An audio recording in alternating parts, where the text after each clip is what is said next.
Welcome aboard the night flight. How we doing, folks? Let me know how you're all feeling in the live chat.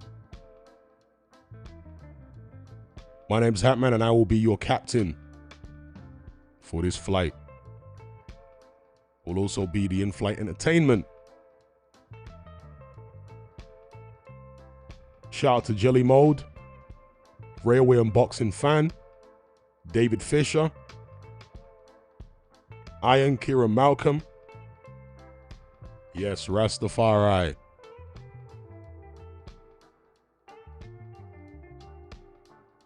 You must have mad dreadlocks.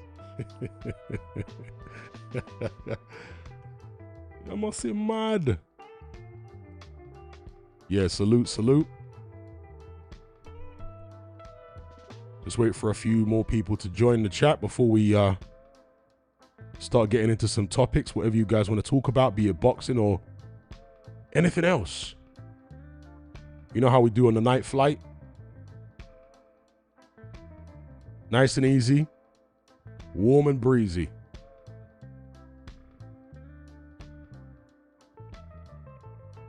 I'm glad you find the live streams therapeutic, Railway Unboxing Fan. Thank you for locking in. David Fisher says, let's go. Penny for Chris Eubank Jr.'s thoughts. What's the latest stuff he's been saying? Because obviously I did see some tweets, or was it Instagram posts, talking about scumbag on scumbag violence between Conor Benn and Eddie Hearn. Is that what you're referring to?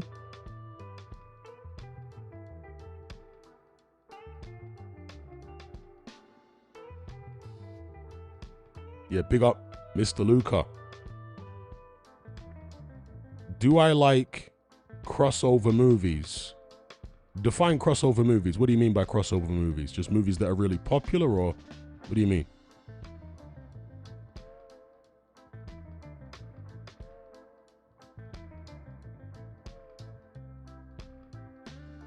Iron's Analysis says, evening Hatman, will the US strike Iran? Sorry for non-boxing. No, it's fine. This is the night flight. You can talk about non-boxing related stuff. Will they? I certainly hope not, because we don't need an escalation in hostilities. It's bad for the world.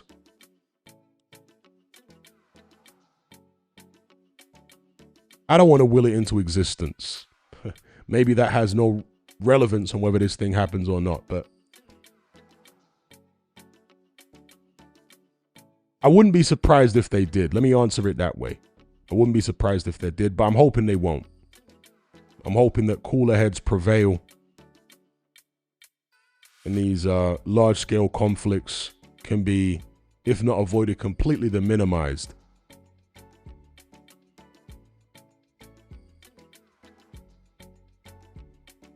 Oh, I see what you mean, Railway Unboxing Fan. Like Freddy versus Jason or Alien versus Predator. Okay, so generally, no. I'm not a fan of those kind of movies. I mean, in principle, the concept is okay, but the execution, most of the time, has been terrible. I thought the Alien versus Predator movies were trash. I don't think I've seen Freddy versus Jason, to be fair. I know of the movie, but I don't think I've actually seen it, but certainly Alien versus Predator was garbage, for me anyway. So in principle, if they were done right, I wouldn't mind crossover movies, but how many of them are done right? What do you think, though?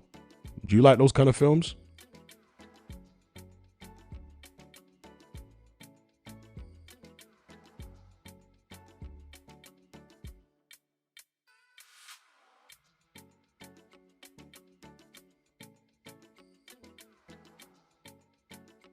Let's have a look here. 41 concurrent viewers, 12 likes. Shout out to everyone just joining the live stream now, locking in. This is the night flight. This is where we discuss just general topics. Doesn't have to be boxing, although it can be.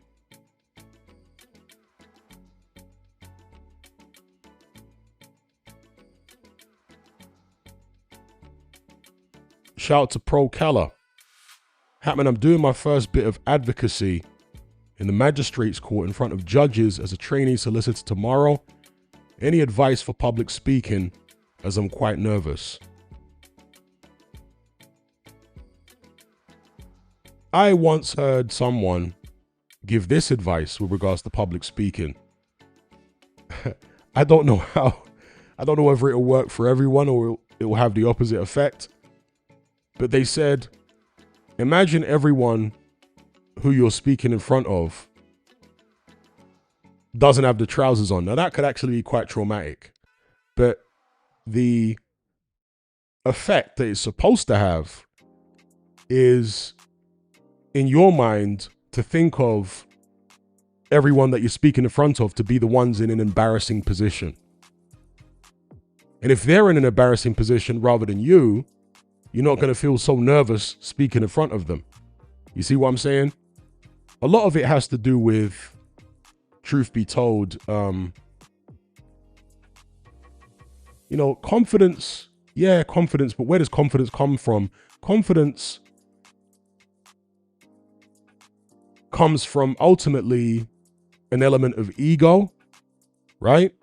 People say it comes from experience. Yeah, but through experience, you are galvanizing the ego. You're strengthening the ego through experience. You don't see, because, the ego then allows a situation where you don't see other people as being superior to yourself. When you don't see other people as being superior to yourself, you're not as concerned, you're not as worried about what they're going to think of you. You might think of yourself as being the boss in this situation. Even though officially other people might be more senior or more powerful than you, well, that's just circumstance. I'm the real G here. So you have to build yourself up to some extent, right? Build your ego up a little bit, and then you'll be more confident speaking in front of people. See yourself as the man. See yourself as special. This is where the ego can be useful in situations like that. I'm not vastly experienced with public speaking, but I understand a certain amount about human psychology and a certain amount about confidence. And so that's the advice I would give. I hope it helps. And I'm not going to say good luck. I'm going to say, I'm just going to will confidence upon you. How about that? Because luck is too random. So I'm sending confidence, positivity, etc. your way. Just puff your chest out. Believe that you're the man and that you belong there. If you're worried about making mistakes, everybody makes mistakes. It's no big deal.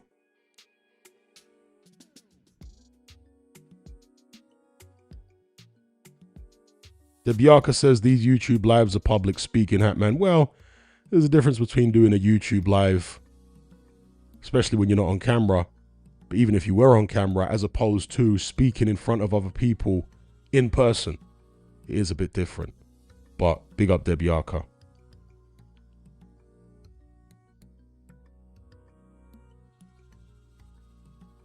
Have I seen King Kong versus Godzilla? I don't think I have, Railway and Boxing fan says I'm going to 2 boxing events soon. Atama versus Franklin, then Chisora versus Wilder. Can't wait. Yeah, they should both be fun.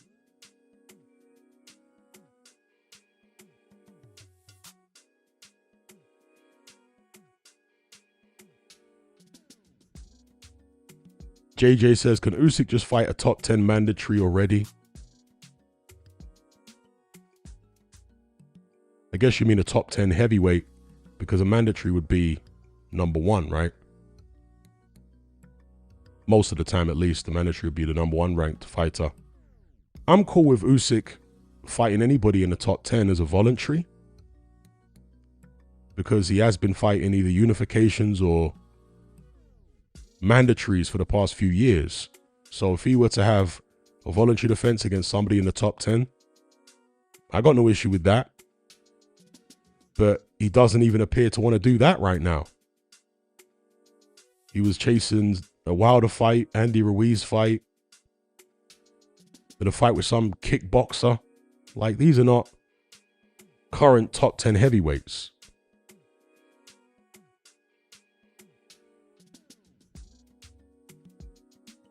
Adam says, Hatman, if someone knocked on your door making verbal threats, how would you handle it? Would you get physical immediately or de-escalate? Well, it depends on who it was. It depends on how many people were with them, whether I think I could actually take them. But it will probably escalate. You know, I'll probably take it there immediately because I don't react well when I'm threatened. My natural instinct overrides any rational thought most of the time when I'm threatened. And I'll just kick into overdrive like, okay, let's throw down now. Which is why, particularly as a middle-aged guy now, I try to avoid situations well, I will encounter people like that because I know what I'm like. I know how my instincts are. If I'm threatened, I'm going to go off. So, I try and avoid situations where I may encounter people like that. Because obviously, if I go off, there are consequences. Afro Jam says, do you have any PTSD? I don't think so. You know, PTSD is kind of a popular thing to talk about now among people who are either from the road or people that have been through, you know, other rough periods in life. Do they have PTSD from it? I mean, you might interpret it that way. I don't personally interpret it that way. Because PTSD is something quite severe, right? Has some of my behavior been molded by previous experiences which may have been violent or negative? Yes, but I don't necessarily call that PTSD. To me, PTSD is like waking up in cold sweats. Do you know what I mean? Like with military veterans, when they hear a car backfiring, they're diving under the bed. And do you know what I mean? Like, to me, PTSD is something quite extreme. And I don't have anything like that. So, big up Kieran Malcolm. Yeah, let's run up those likes.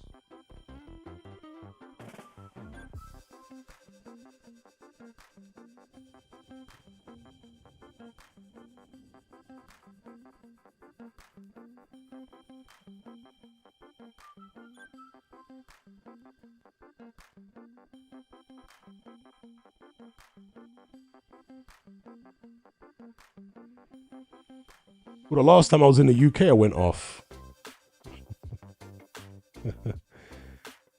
I still got those hands. Don't get it twisted. I still got those hands. I mean, there was some guy. See, I've always been somebody that drives at a normal speed. I've never been someone that thinks I'm in the Fast and Furious movie.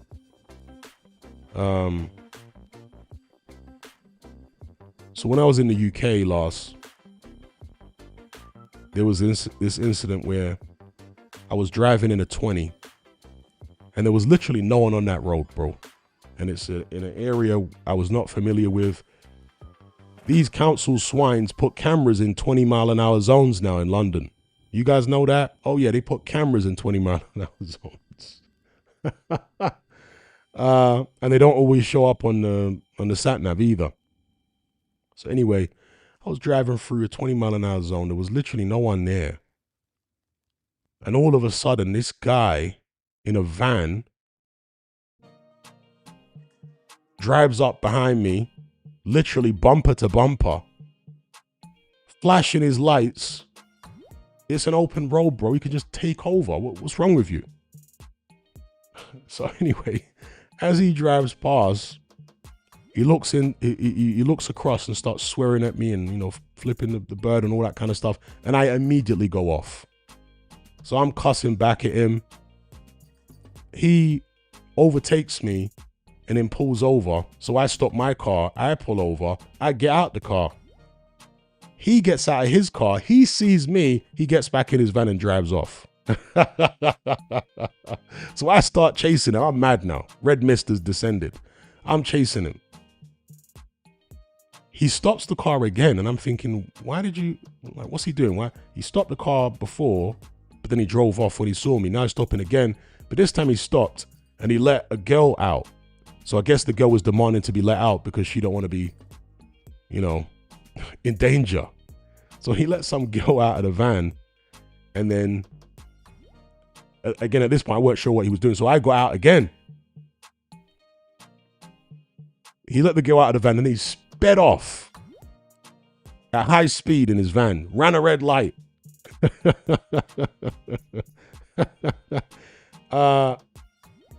That's how I tend to react when people are aggressive towards me or threaten me or anything like that. The switch goes off. I just can't handle it. So I try to avoid situations where I'll encounter idiots like that, because I don't behave like that. You know, I'm not just unnecessarily aggressive and rude and what have you to other people. I don't do that. I'm a decent, reasonable human being. Yeah.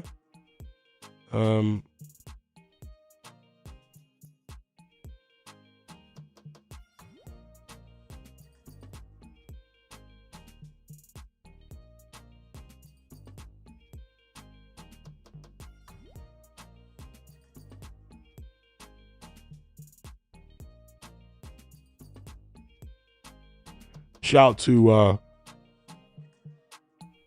is it Cartilage for the super chat? It says, Hatman, what's some must-try Zambian food? Am I muscular? Yes. Pause. Must-try Zambian food. I just like their steaks here.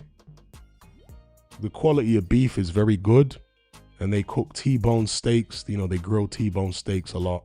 That's a big thing in Zambia, which they have with their staple called Nshima. And there are various, what they would call gravies that go with it. I don't know the names. But overall, I would say the steak, the beef steak in Zambia, the way they cook it, the way they grill it, fantastic.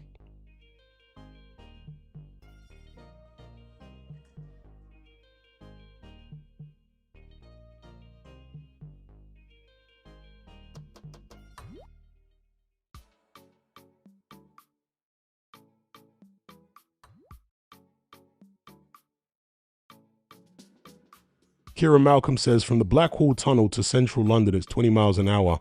And there's speed cameras every mile. Yeah, it's crazy.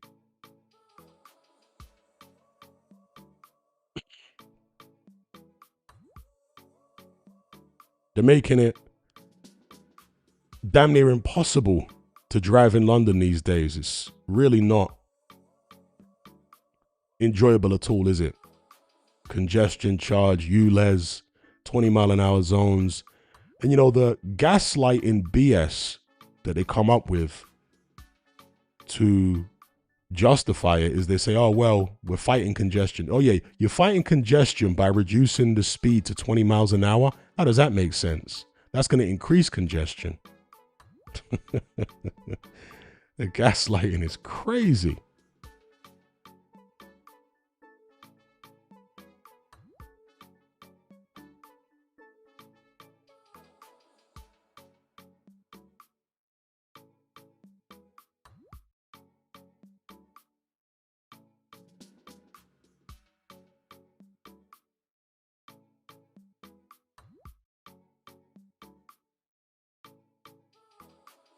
So I ain't saying, you know, some big guys can't fight. Well, that's true, but a lot of big guys can fight. And generally speaking, if you're dealing with a bigger person, you're going to have more problems, right? You're talking about the exception rather than the rule. Generally, the bigger the person is, the more difficult it is going to be to take them down in a fight. Generally. Obviously, if you're dealing with people that actually can fight or they're trained fighters, then it's a different scenario.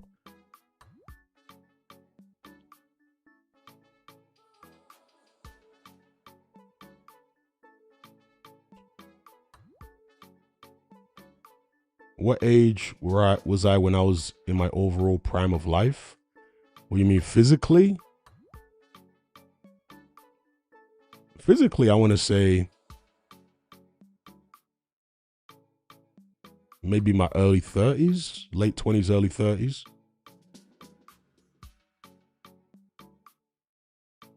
Summers Boxing says, doing jiu-jitsu made me realize weight matters a lot. Kira Malcolm says, and they say congestion charge is lower to lower pollution, but driving slower means you're in a lower gear, which produces more pollution than higher gears, gaslighting at its finest. Yeah, that's what politicians do. They'll always come up with some BS,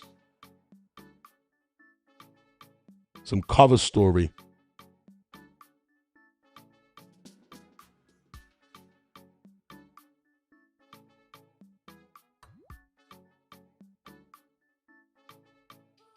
Wave says, Hatman, is it true being on trend makes you socially awkward? I've got no idea. I have no idea about that.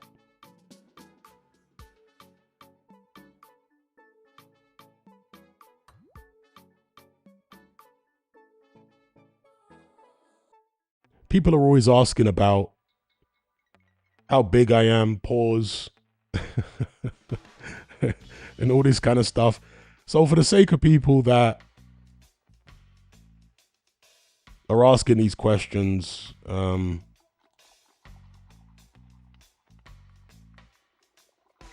I have that video? Let me see here. It's an old video. Let's see if we can drag it in here. It's an old video of me years ago hitting the bag and losing weight over the course of several weeks. So I started out a bit fat, and the video splices together different bag sessions that I did when I was living out in the Middle East, actually, and I'm bringing my weight down gradually. See if I can drag this in. 1 second. Some of you guys have seen this video before, some not. Where we at?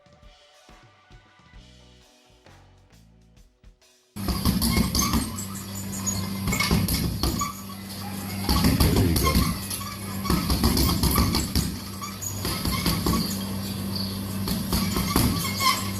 Look at the bag work. Look at the hand speed. Come on.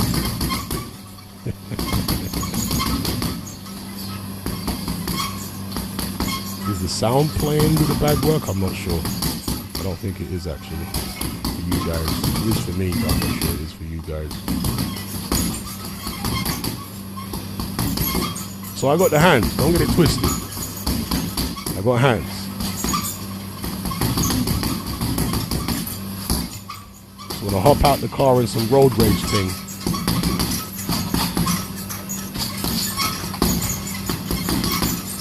yeah.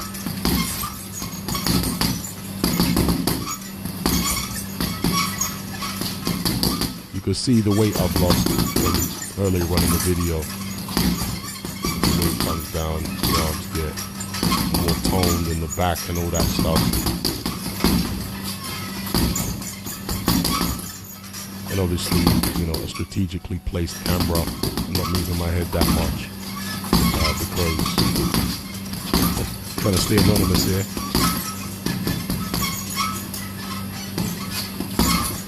Now I'm getting into some kind of shape. Yeah, look at the jab. The right hand that follows it. The combination. What? Come on now.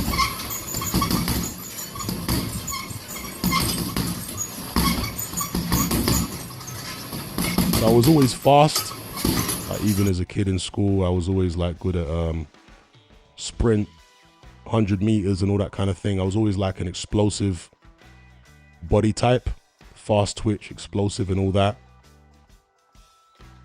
And that carried through into my boxing. I was always like a fast, explosive fighter rather than a work rate fighter.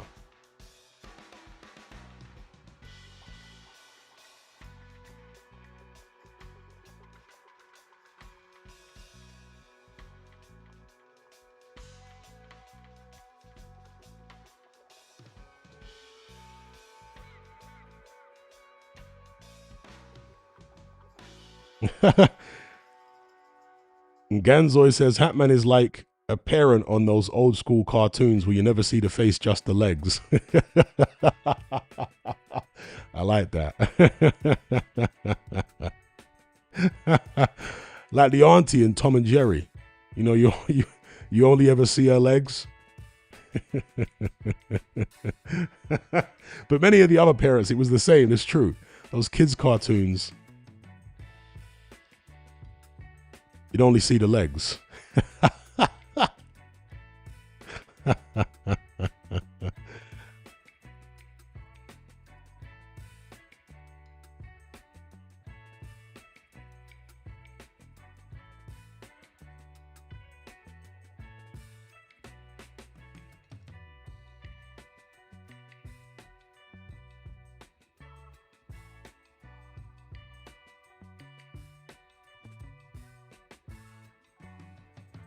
Is it Grown Man Travels?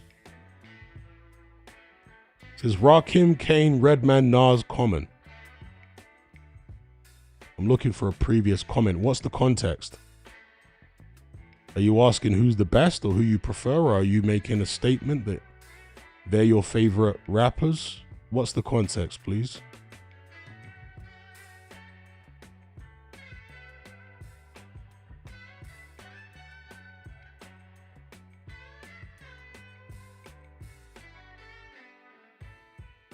Big up KO Talk. He says, big up, catch this one on the way to work tomorrow. Shout out to KO Talk. Much appreciated for the super chat. What's up, Jack Hammer? Chris Lees.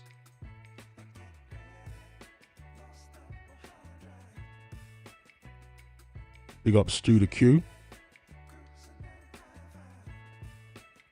Iron says, Dylan White or Jarrell Miller in a street fight? Probably go with Jarrell Miller, to be fair.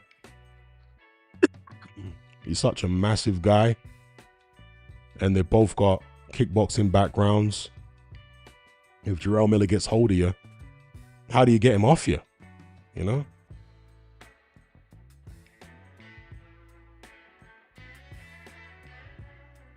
But who knows? Maybe Dylan White kicks his legs away and ends the fight quick.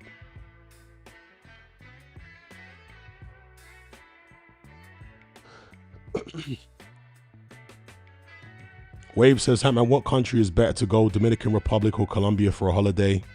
I've never been to Dominican Republic or Colombia, so I couldn't give you a definitive answer on that. All I can tell you is the country I'd rather visit. I'd rather visit the Dominican Republic than Colombia, but truth be told, neither of those countries is on my bucket list. Those are, these days, like real bait passport bro destinations. And once a country starts getting inundated with passport bros, it changes the way that local women in those countries behave. So I like to try and avoid the passport bro destinations, you know.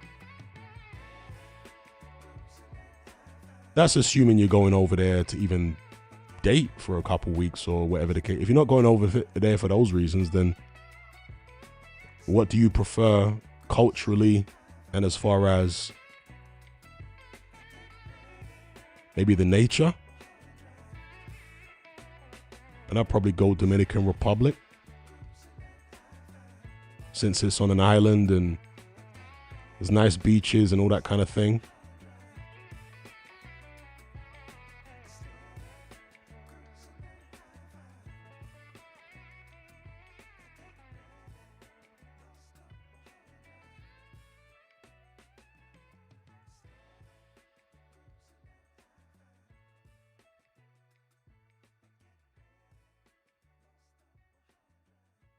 Why is John Fury ducking Joe Egan? Well, it's not only Joe Egan, it's also Dominic Negus, Mickey Theo, and a host of others. And he's doing it because he's not really confident.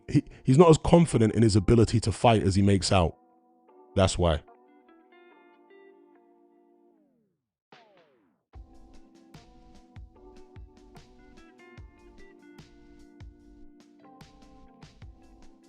Clark says, I've never understood the appeal for going to poor nations. Well, it's very simple. Your money goes further. And if your money goes further, you're going to live a better quality life. Which is one of the reasons why I moved to the particular country that I live in now in Africa. It's quote unquote poor. But you can live a very nice lifestyle here for a fraction of the cost of what it would be in the UK or in America. So it's just like basic logic, you know. If you go to somewhere where your money goes further, like, why not live there instead? I mean,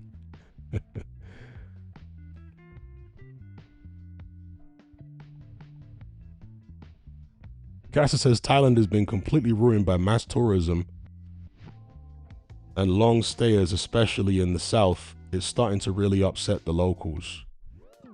Yeah, which is one of the many reasons why Thailand has never really appealed to me as far as relocating.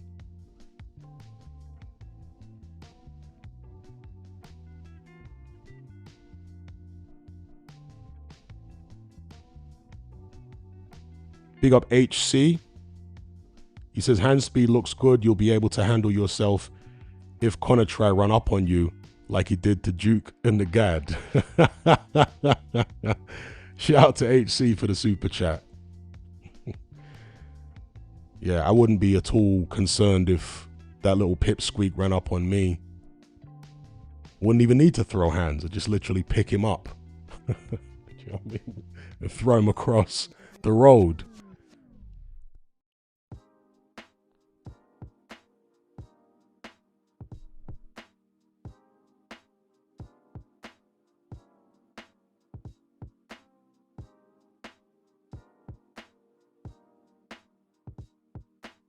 The Action Popcast says, do you think anyone will ever put it on John Fury at one of these events when he's kicking off?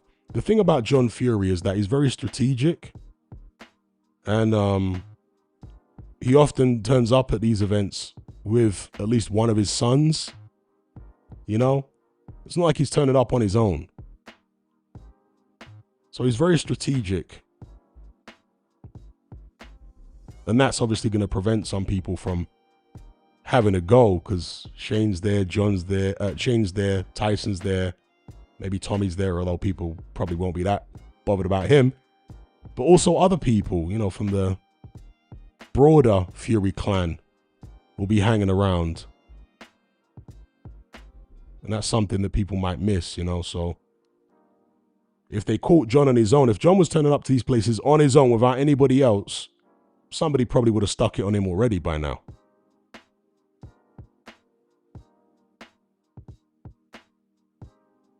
Obviously, he might have turned up to some Misfits show with just him and Tommy, but it's Misfits. He's surrounded by a bunch of nerds. Not real fighting people, you know? But big up HC.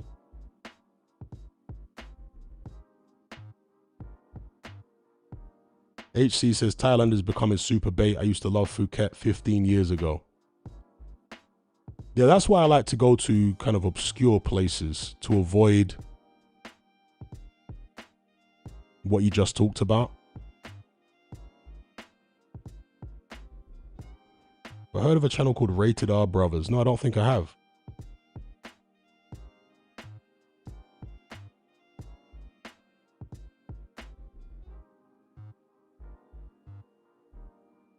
Eustace Norman says, Hatman, How could Nigel have raised Connor to be so bad? I have a 2-year-old son, and I would be ashamed if he grew up with that attitude. Well, with the greatest of respect, I don't think Nigel is the sharpest tool in the box. He's never come across as a particularly bright individual. And so someone who is not that bright, how good are they going to be at raising a child and preventing them from being spoiled brats and entitled and having a horrible attitude? Do you know what I mean? Like, Nigel is not the brightest guy you'll ever come across.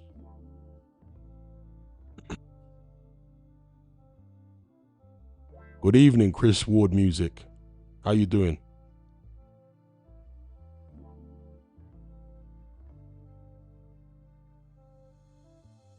Iron says Tommy is a bigger threat than Shane.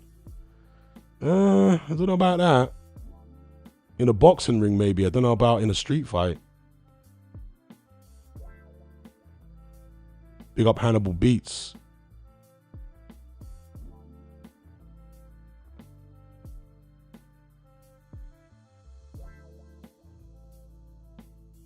Iron says he just raised another version of himself.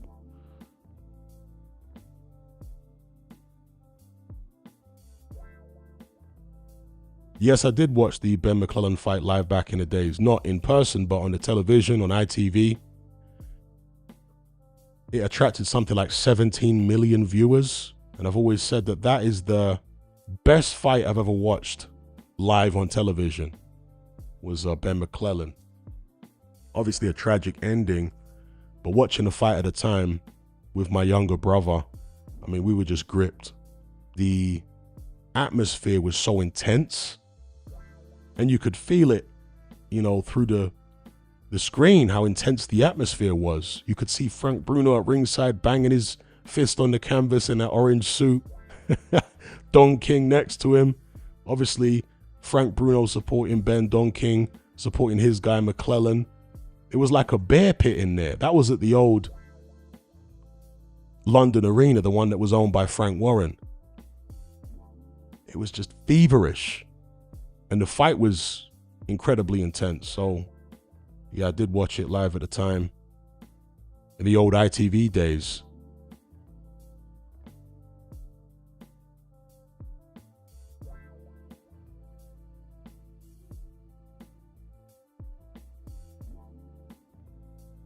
Would I describe Eubanks Sr. as bright? He's brighter than Nigel Benn. It's all relative, right? But yeah, he's a lot brighter than Nigel Benn.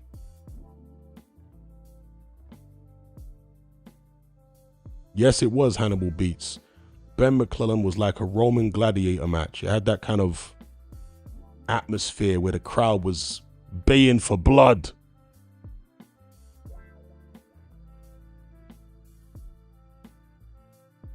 Stu the Q says, Hatman, prime for prime. Morrison versus Povetkin. Who you got? I got Povetkin.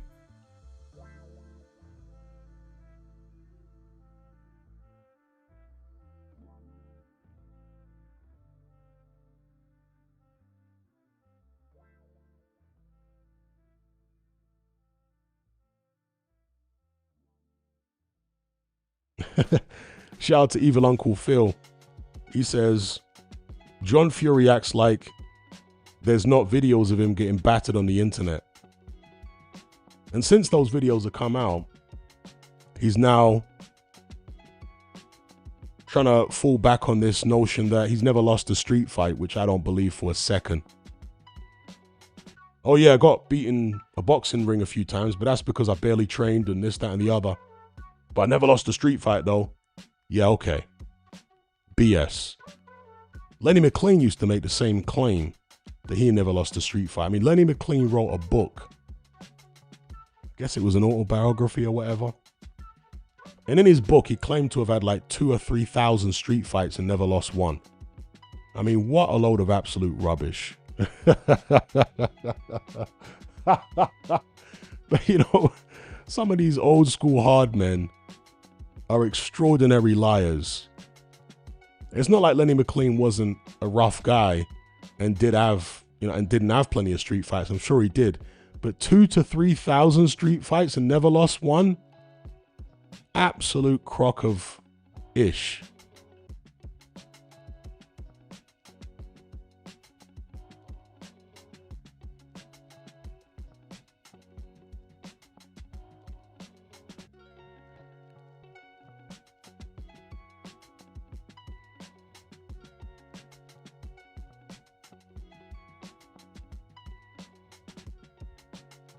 Big up JR.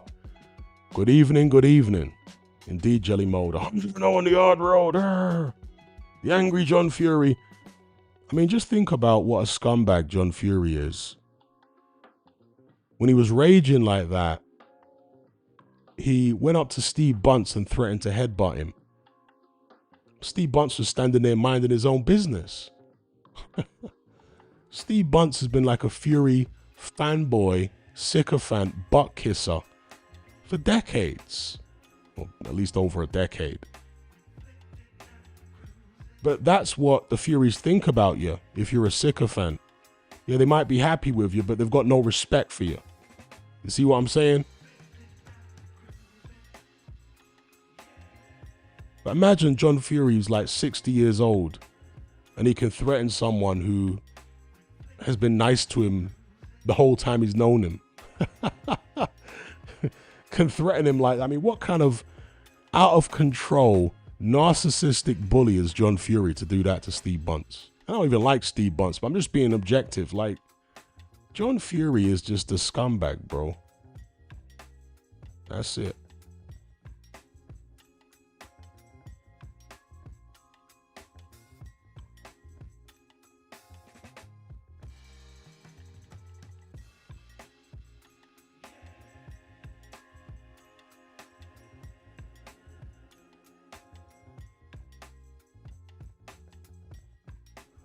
Railway Unboxing fan says, I still can't believe John Fury pulled someone's eye out. Well, yeah, but the guy whose eye he pulled out was half his size. The guy's like 5'4", 5'5" or something that he did that to. And from what I've heard, the guy was actually beating him in the fight, dropped him twice. And that's why Big Johnny Partridge resorted to those dirty tactics, because the little guy was embarrassing him in a fist fight. So when he got up, he went for the guy and grabbed him, and you know, he's that much bigger than the guy. The guy couldn't get him off. You got a 150-pound man, 160-pound man going up against a 250-pound man at close quarters. You know, it's going to be difficult.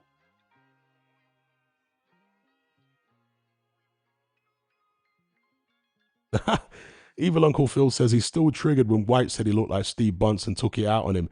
You know what? As petty as that sounds, that might even be part of the reason he did it. It's possible.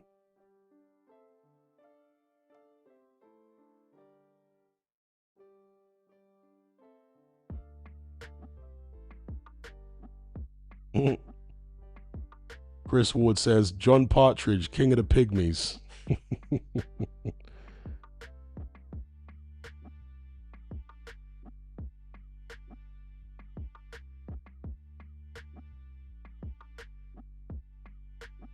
So there was somebody that Johnny Partridge lost to in professional boxing. God, what's the guy's name now? He was a tall guy. Let me get his name up. He was a tall fighter with a big right hand from up there in Yorkshire somewhere. Pause this.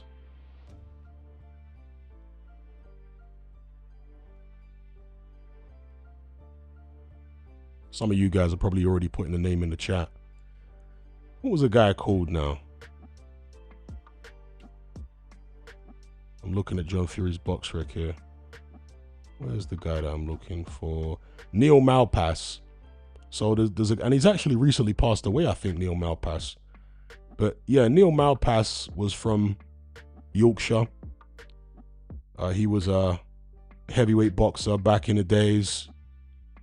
I think from the 70s through to the early 90s is when he was active. He had quite a lot of pro fights. I'm looking at his record now, 48 pro bouts. And he beat John Fury. And apparently, from what I've heard over the years, John Fury was afraid of the guy in person. So if John Fury was drinking in a pub and he heard Neil Malpass was coming, he'd leave before the guy got there and stuff like that. And Neil Malpass in interviews always came across as a very kind of calm individual, but you don't know. It could just be for the cameras.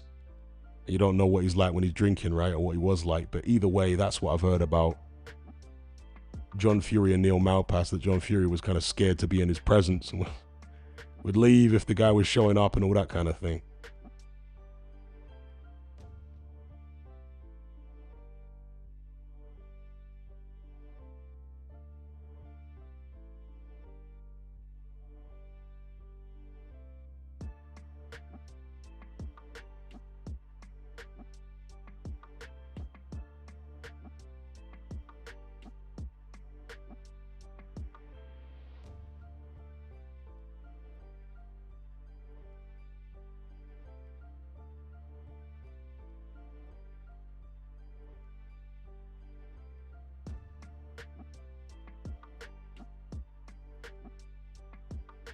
Bexy says, has John got a woman yet?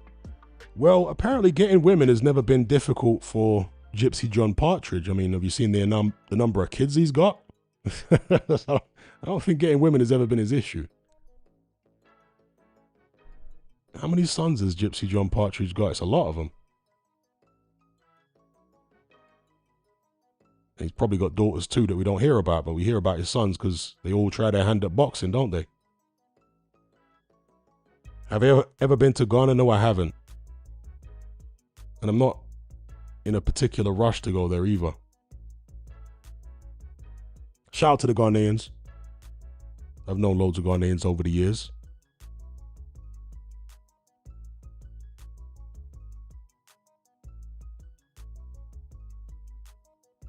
Big up Active Learner.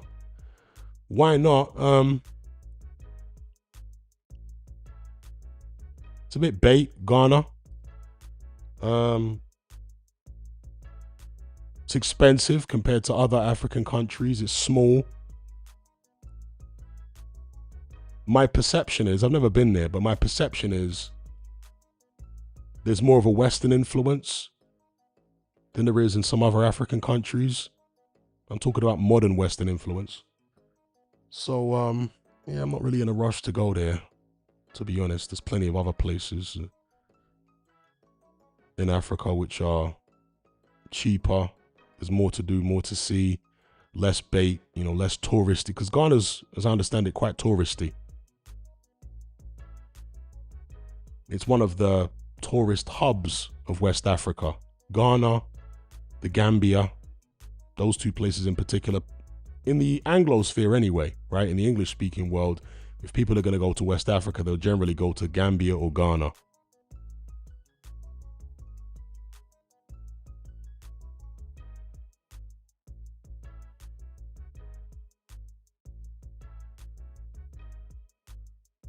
Wave says Saudi Arabia records the largest quarterly budget deficit since 2020. Can this affect Turkey's investment in boxing? Or perhaps it's because of his investment in boxing. So you can't tell whether that's going to affect their investment moving forward, because it literally may be because of the billions they've invested in boxing over the past 6 years. Do you know what I mean? They might have contributed.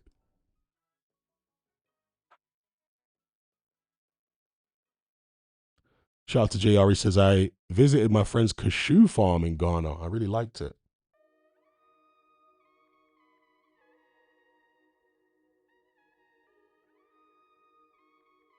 Iron says, but I'm disgusted with the way they let that Russian come over there and do that. Yeah, I kind of touched on this in a previous stream.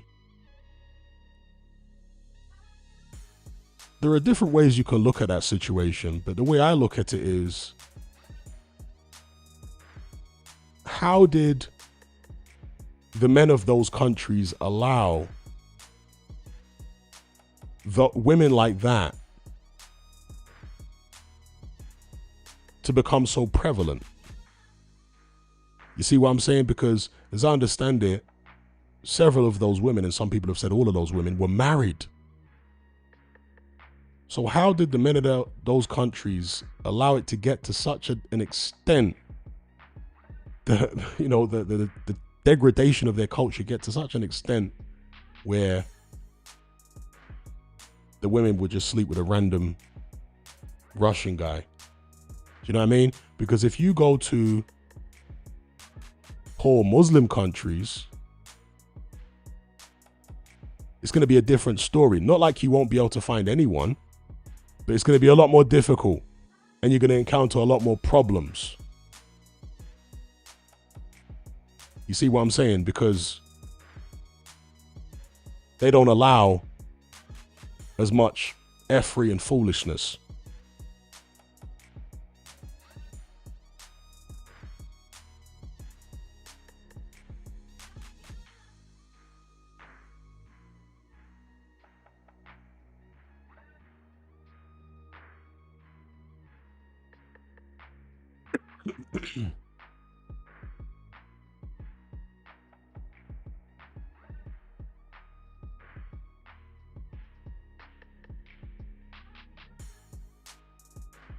So Ishmael says, did you speak about Mayweather Pacquiao? Well, yeah, I made a video about it earlier on today, which I uploaded to the channel. So if you want to hear my thoughts on that, the video's there.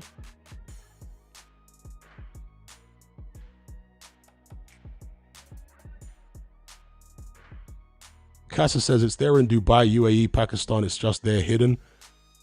But the point is, it's not among the indigenous population of UAE anyway. You're not going to find Arab women and, Emirati women who you can just, walk up to, and that's not going to happen. That's not going to happen.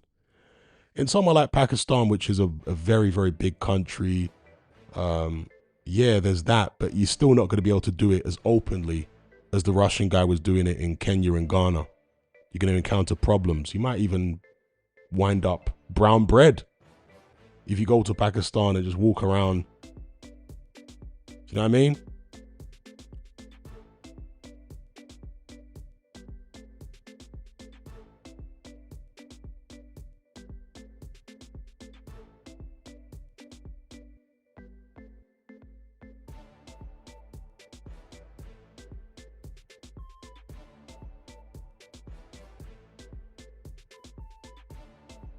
Afro Gem says, Hatman, do you know about the beaches in Malawi?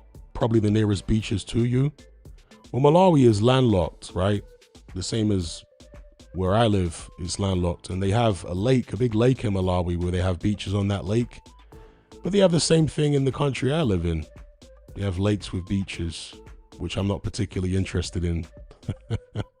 Since I've been, to plenty of real beaches, ocean beaches. There's no comparison.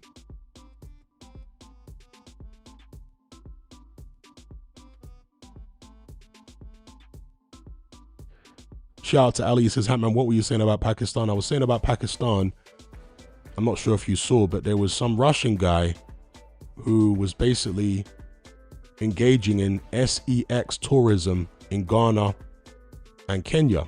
And he was walking up to random women in the street, getting their numbers and sleeping with them immediately, like within an hour. He'd just meet a random woman in Ghana. He'd be filming them with his meta glasses, and then he'd go sleep with them within an hour. And a lot of these women were married.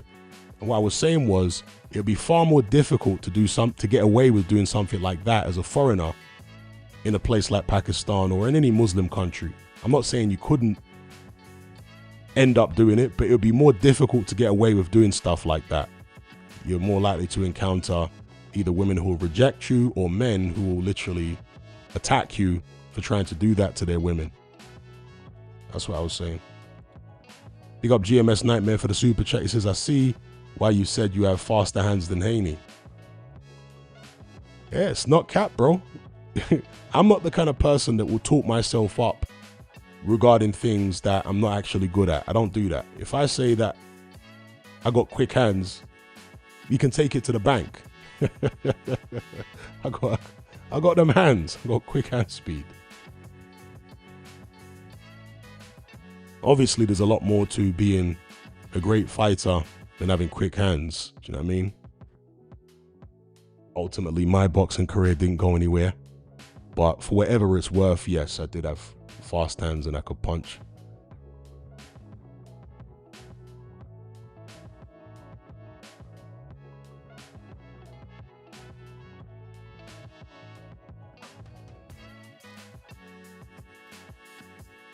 Big up first round boxing.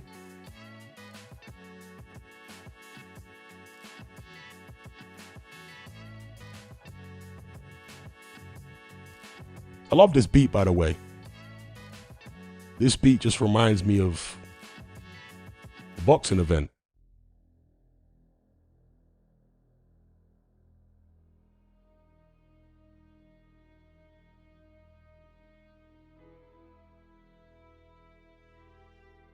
Wave says, Hatman, did you hear about the rumors of Yoka versus Adelaide in Paris in April?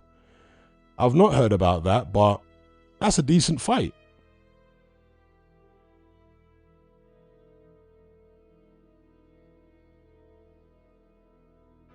Yoka versus Adelaide, yeah, it's a decent fight.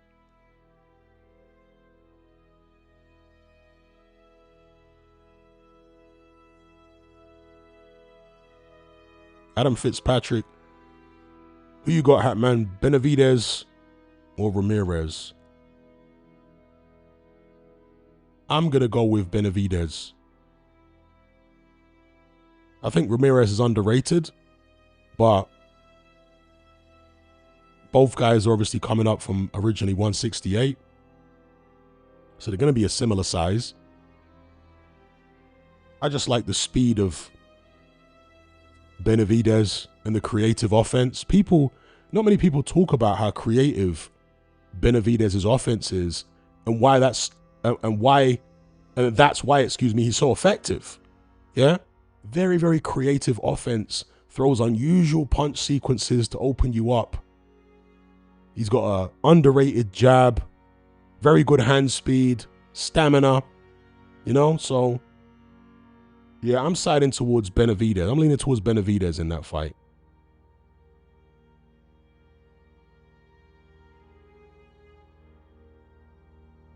Active Learner says Zerto looks so much bigger on the face-off. Yeah, I don't doubt you. But Bivol was so much bigger. I mean, Ramirez was so much bigger than Bivol when they fought. But you saw what the speed did to Ramirez, excuse me. Yeah, Bivol looked so much bigger than Ramirez when they fought, but you saw what Bivol's speed did to Ramirez.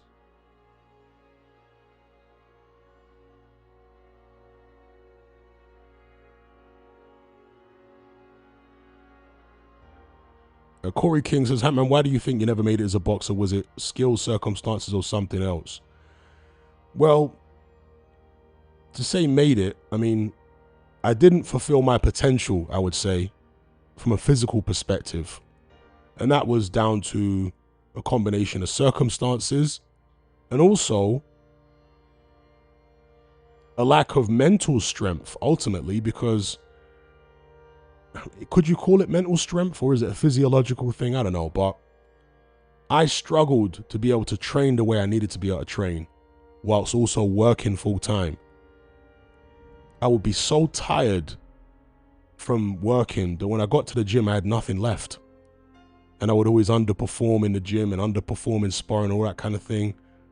The times when I would perform well is when I weren't working and I had time to train and rest and all that kind of thing. Then I'd go in the gym and mash everybody up and, you know, mash people up in fights. But there are plenty of fighters that hold down day jobs and they go on to be successful and they do fulfill their potential in boxing. They have, I don't know, they're just more neurologically robust where they can handle the fatigue from a job and the stress and still manage to, because I couldn't sleep, right? One of the reasons I always hated working for people is having to wake up the same time every day and, you know, traveling to work and all that kind of thing. I just couldn't sleep. So I suffered from bad insomnia during a lot of my boxing career when I was working. I just couldn't sleep. And obviously that affected my performances and all that kind of thing. So I was very erratic as far as performances in my fights and in the gym, in sparring.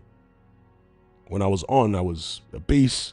But when I was off, I was either as good as the best of them or as bad as the worst. You know what I mean? And it was mainly down to having to work and not getting enough sleep, basically. But some fighters can cope with that. Some fighters can still perform well enough with lack of sleep and tired from work and all that stuff and, you know, go through. But I couldn't. I just wasn't able to manage to deal with that. So describe that however you will. Is it a lack of mental or neurological strength? Or I don't know. Big up Super for the super chat. He says, any thoughts on current amateur prospects coming up? To be honest with you, I haven't been paying attention to amateur boxing to be able to speak on that. But if there's any amateur prospects that you think I should have a look at, then please drop the names in the comment section. I'll have a look at them.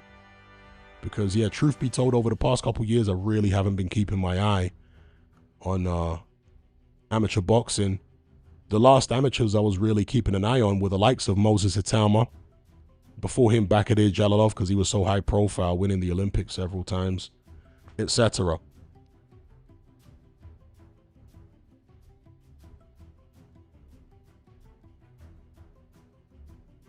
But as far as the amateurs right now, I haven't been paying attention to them. So, yeah, I'm open to any names you want me to look at, and I'll give you my thoughts on them. Big up Super for the super chat. Much appreciated. Big up Matt Borgerson. He says, I have a question. Is there still a universe where Ryan Garcia gets through Shakur Stevenson and Devin Haney and becomes pound for pound #1? Can you see that universe? What if he just has the kryptonite to boxers? I can't see that universe, to be honest. Beating Devin Haney is one thing, and obviously Ryan Garcia failed a test in relation to that fight, and so the result was overturned. We do have to bear that in mind. But also, as I said previously, or in a previous stream, Devin Haney's really not an athlete. I mean, he is an athlete, he's a professional boxer, but what I mean is, he's not a gifted athlete on the level of a Ryan Garcia. He's not even as athletic as someone like Shakur Stevenson. I've seen Devin Haney in person. And so when I said that I was surprised by how unathletic he was watching him work out in person, and when I said I've got faster hands than Devin Haney and I'm a heavyweight, that sounds crazy to someone that's never seen me train, right? And maybe who hasn't seen Devin Haney train in person. But when I saw Devin Haney training, I was like, damn, I'm here as a heavyweight, 230, 240. And I got quicker hands than this guy. He's a flipping welterweight. So I was struck by how unathletic he was compared to other people in his weight class that I'd seen in person. Do you know what I mean? Because there are plenty of welterweights I've seen in the gym, even amateurs, obviously way faster than me, way faster hands than me. But Devin Haney definitely weren't one of them, so I was struck by the lack of athleticism when I saw him in person. He's nowhere near the athlete that Ryan Garcia is or Shakur Stevenson. And with Ryan Garcia fighting someone like Stevenson, yeah, he's got faster hands than Stevenson still. But the gap in athleticism between Garcia and Stevenson isn't as big as the gap in athleticism between Garcia and Haney. And also, Stevenson is more technically sound than Haney. Haney's technically pretty good, but he's not as sound as Stevenson. And Stevenson's got that southpaw thing going for him as well. So, yeah, I don't see that universe existing where Ryan Garcia beats Shakur Stevenson, but who knows? Maybe I'm buzzing. Ryan Garcia just beat one of the worst welterweight champions I've ever seen in my life. Mario Barrios is absolute trash, bro. He's so trash. He's so limited. He was tailor-made to make Ryan Garcia look good, you know, but really and truly, Barrios is just garbage. He's a tough guy and all that. I'm not saying he's a bad person or anything, but bro, he's just so trash as a fighter.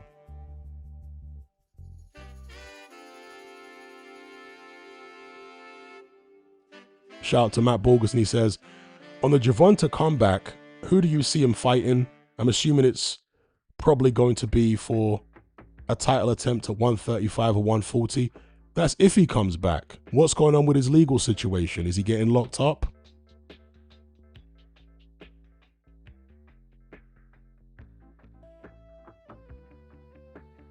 So will he come back at all? If he does come back,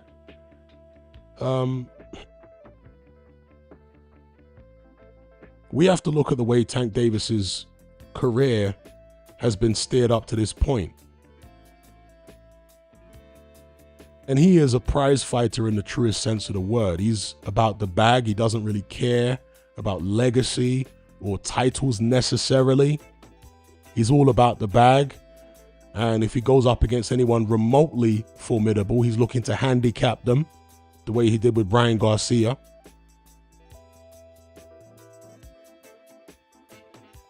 Do any of these guys need Tank Davis anymore? Because now you got Zuffa Boxing, who are, you know, paying a lot of money at the moment. You got Turkey Al Sheikh, Ring Magazine, Riyadh Season. Do any of these guys need Tank anymore? If they don't need him, they're not going to be so willing to bow to his demands, right? Handicap themselves and all this kind of thing.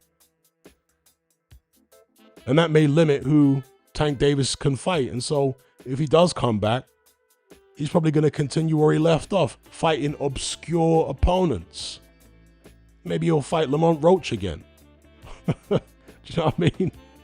I don't have high hopes for Tank Davis's career moving forward.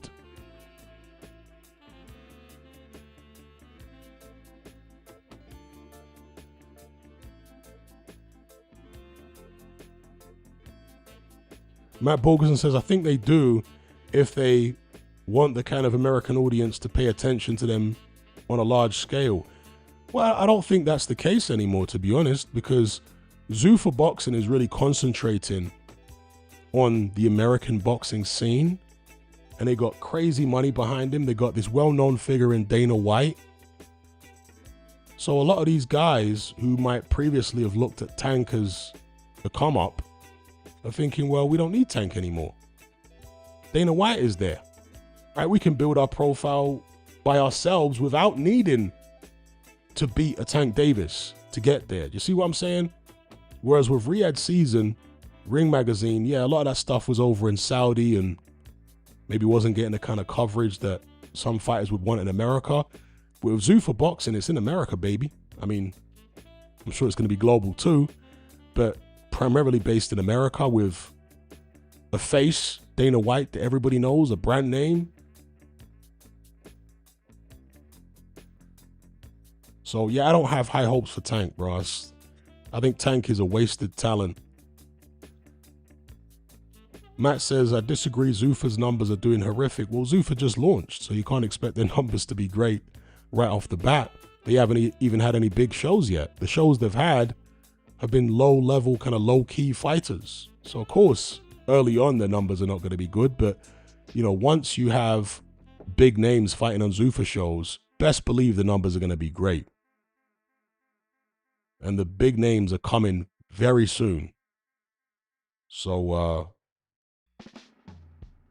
I mean, they got Nick Khan, Cellar, TKO. They got enormous people behind them. That, you know, Paramount, which is CBS, which has an enormous subscriber base.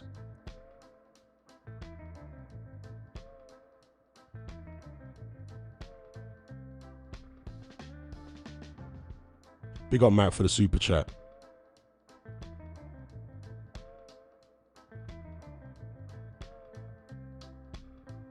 Right, 1 second, folks, and I just need to turn this damn thing off. There's some kind of like water heater computer display thing which keeps beeping. I always just turn it off when it starts beeping like this. 1 second.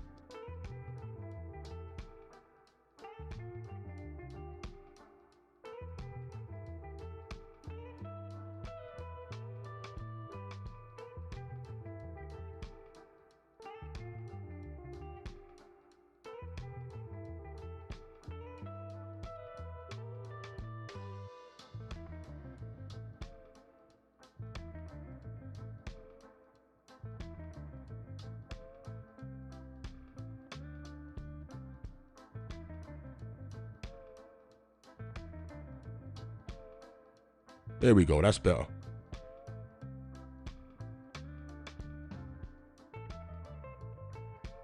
Matt Borgerson says, you have to realize the majority of the American audience want drama, trouble, legal trouble, etc. Tank's name will bring more eyes because of his legal issues. Yeah, I hear all that and I understand all that. I've spoken about that before, but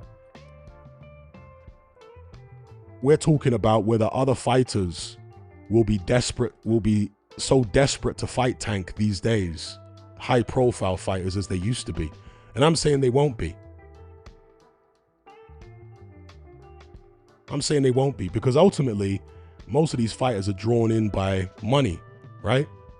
And if they can make more money fighting other people that are not named Tank Davis or as much money, then why would they compromise themselves with weird clauses and rehydration limits and all of this diva-ish behavior from Tank? Why would they put up with all that when they can make more money or just as much money fighting somebody else without all the hassle? Tank is not, what's the word they use now? What's that phrase they use? The steak ain't worth the sizzle. Yeah? With Tank Davis, for a lot of these fighters now, with TKO in the space and Riyadh Season Ring Magazine, with Tank Davis, the steak ain't worth the sizzle.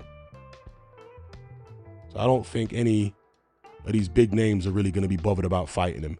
Tank Davis is almost at the point now where he's making himself irrelevant with his silly behavior.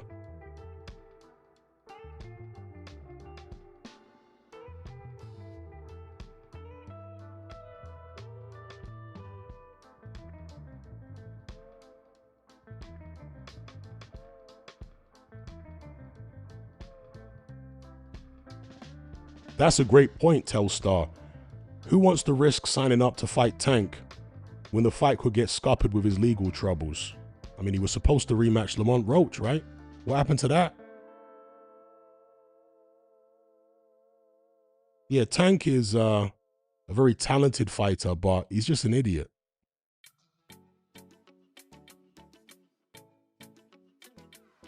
Big up Kayvon Green, BK in the house. He says, broke Americans want drama and they don't pay. All right, that's interesting. They don't pay. So you're saying the ones who pay don't particularly care about drama that much. Big up Kayvon Green.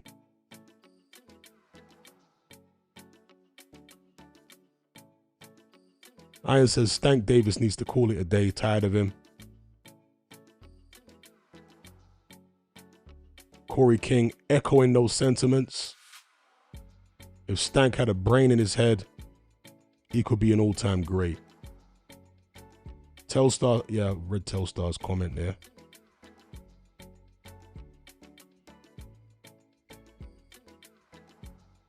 Ganzoy says, I don't understand how fighting Tank is a monster payday. He does like 300k pay-per-views. Do not understand. Well, yeah, but it's 300k pay-per-views at $80 a pop. So when you do the maths, it's a lot of money. Do I get a lot of online hate? Hell yeah, of course. When you're an opinionated person in any space online, hate is inevitable. Especially me, because I'm objective when it comes to boxing, meaning no fighter is safe from criticism on my channel. So if you're willing to criticize every fighter, then you're going to get more haters than most. Do you know what I mean? Because you're willing to criticize everyone. So everyone at some point, the fans of every fighter at some point are going to come for you.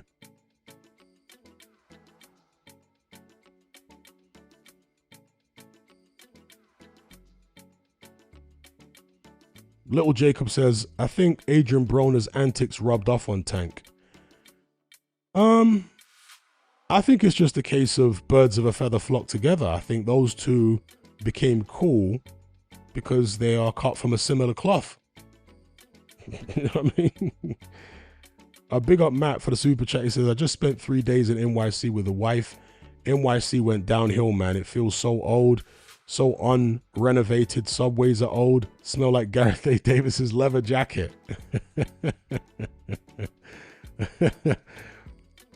Chinatown was peak though.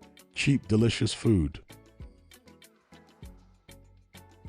Yeah, I mean, once upon a time, New York City was the most fresh, vibrant city in the world. It was like the go-to destination for many people around the world. I want to go to New York City. It became iconic with the Empire State Building and later the Twin Towers and all that stuff in movies. And certainly growing up in Britain, everyone talked, oh, I want to go to New York. I want to go to New York. It was like an ambition of so many people. It's no longer the case today. New York, outside, I don't know how New York is perceived inside America, but I can say outside of America, is not perceived in the same way that it was back in the 80s and the 90s or the 70s. And no, it's not. It's lost its luster. Nowadays, with the young people, Dubai is seen as a much more glamorous destination. Now, whether you prefer New York or Dubai, you know, people in general, that's by the by. I'm talking about the way that popular culture or people that follow popular culture perceive these cities now. Dubai is seen as the more happening, more glamorous place where young people want to go and visit, for various reasons. But one of the reasons is the wow factor, because in a lot of ways, Dubai is the new New York. Because once upon a time, New York was the place that had all the biggest and most impressive buildings and shopping malls and all that type of stuff, right? It's no longer that place. Now, many other cities around the world, but Dubai in particular, has surpassed it. The stuff you're going to see in Dubai, the size of the buildings, the size of the malls, everything's new. It's a lot more impressive than what you're going to see in New York now, which does appear old, because it is old compared to somewhere like Dubai where it's all new. Now, if you're like a connoisseur of architecture, you might still prefer New York. But a lot of that is subjective anyway. You know, what kind of architecture you prefer.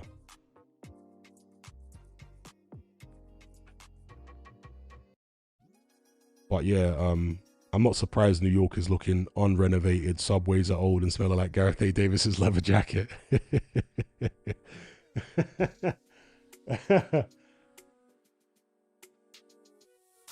Gareth A. Davis looks like someone that wears, I don't know, can't think of the aftershave here. We got Matt, he says, is Dubai or NYC more expensive? I haven't been to either place in many, many years now. But I would imagine that NYC is actually still a bit more expensive. Certainly when I was in Dubai, you could live there quite affordably compared to even London. But because it's become so popular now, I'm sure it's pushed the prices up. One thing that you do have to consider though, is the fact that for employees, Dubai has no tax. So if you're going to live there, it's probably going to be cheaper because you're just not paying tax, right? You're not paying income tax.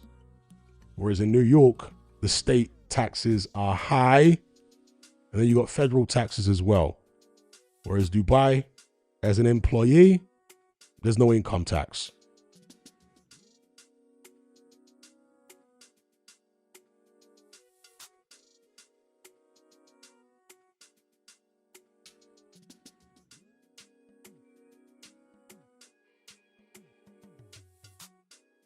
Old Spice, there you go. Yes, Gareth A. Davis. Oh, he looks like he wears Old Spice.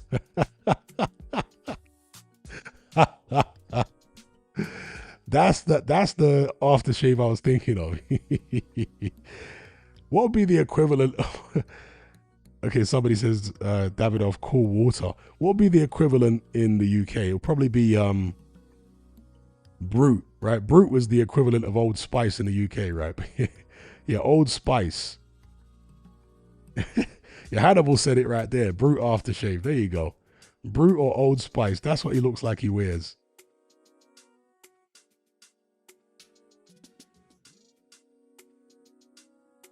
Casa says New York City had cultural impact. It's had quite a history as a city. Most normal people completely priced out. And that's the interesting thing, isn't it? When a city gets gentrified, it loses a lot of its creative energy. It's like a city needs a certain amount of struggle within it in order for it to produce beautiful art. You know, in order for it to be a vibrant and compelling place. Once it becomes too gentrified and all these yuppies move in, it becomes bland somehow. So it's kind of like is it a paradox? I don't know. But you get what I'm saying.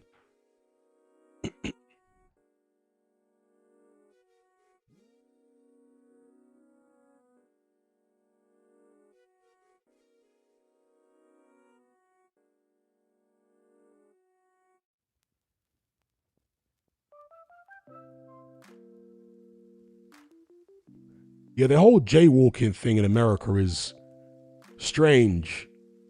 It's, you know, certainly from a UK perspective or an outside of America perspective, the fact that it's an offense to cross the street when the sign says don't walk. Like, that's wild. To someone from the UK, that's wild.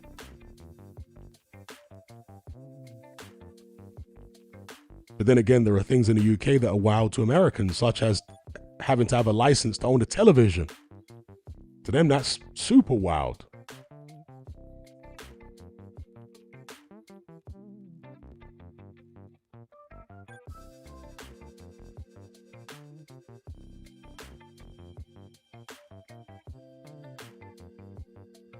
Iron says, as soon as you see Starbucks on every road, you know the city is toast.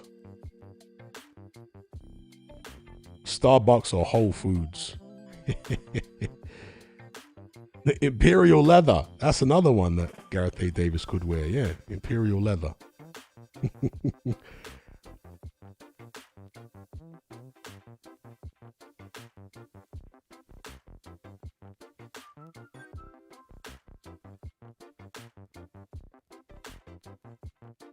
Hannibal Beat says, Hatman, do you think Michael Hunter will go over to Zuffa? He should, because he ain't doing anything else with his career. You know, there are some fighters who I would advise not to go to Zuffa, but there are some that I would advise to go there ASAP. And Michael Hunter is one of them. He needs to go to Zuffa today, because that guy needs to be active. He tried steering his career himself and he failed miserably. So, yeah, he just needs to go to Zuffa immediately.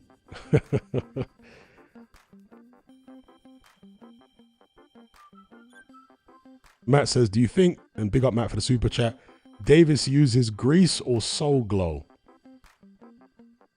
I think he uses Brill Cream. Yeah, Brill Cream.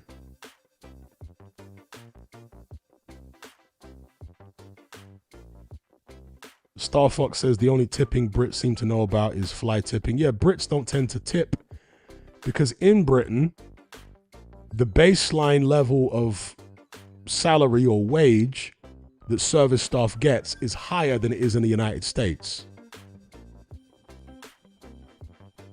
So when Americans see Brits not tipping and they're like, what are you doing? Are you guys stingy? No. It's because in Britain, service staff the base level of money that service staff get is higher.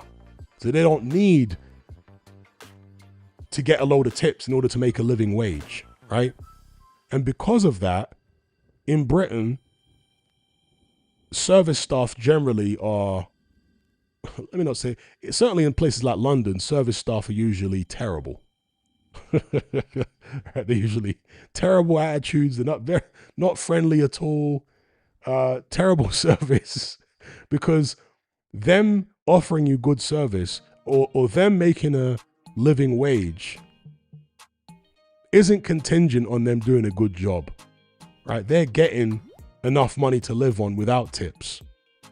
So as far as they're concerned, where's the incentive to do a great job and be really friendly? So in Britain, certainly in places like London, service staff with a bad attitude is pretty much standard. When I say bad attitude, I mean they're going to do the bare minimum or less. So that's what British people are used to. So don't be offended if you see them go overseas and they're not tipping. A lot of them don't know that in America it's totally different. And a lot of these diners and whatever, the service staff are getting paid nothing and they're making damn near all the money off tips.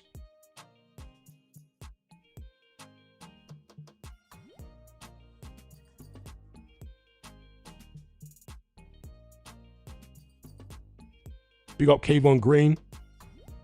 He says jaywalking is when you cross in the middle instead of the corner, not when it's red. Oh, okay. It's because tourists jam everything up. Okay. I didn't realize that, actually.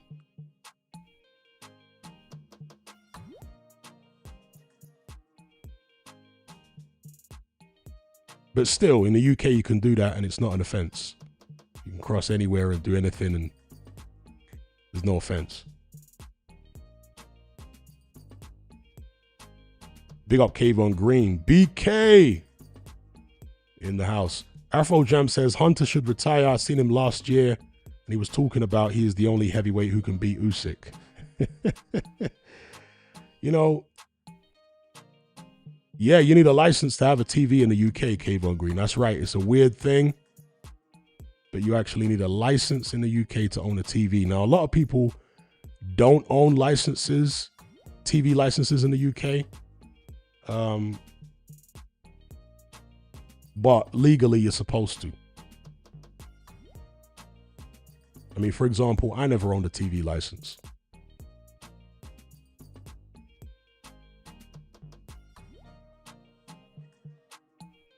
But to Afro Jam's point about Hunter retiring, you know, for me, Michael Hunter is a prime example of a boxing kid. When I say boxing kid, he was raised in a boxing family. Right? His dad was a heavyweight contender back in the days. And so the family business was boxing. So he was raised up to be a boxer.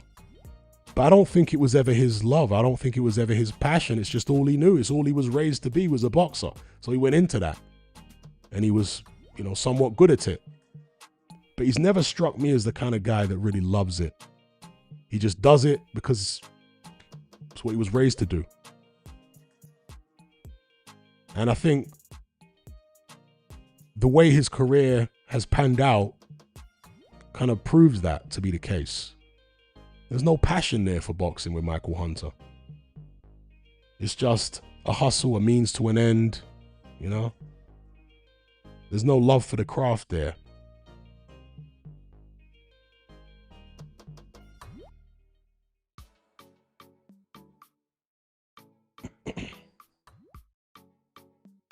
Oh, wow. Tony S. says, I remember when I was younger, someone tipped me £20 and my manager told me I couldn't keep it and I had to put it in a charity box. Damn. That's crazy.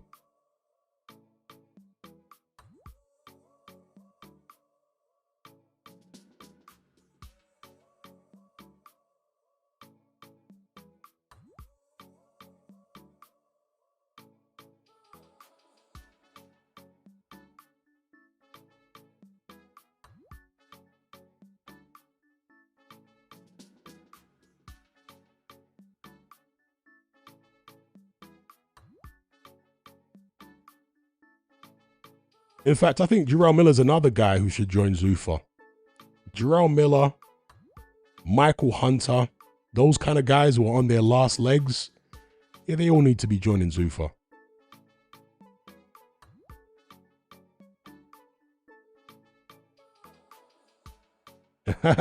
Star Fox says, yeah, your boss was emptying the charity box every night.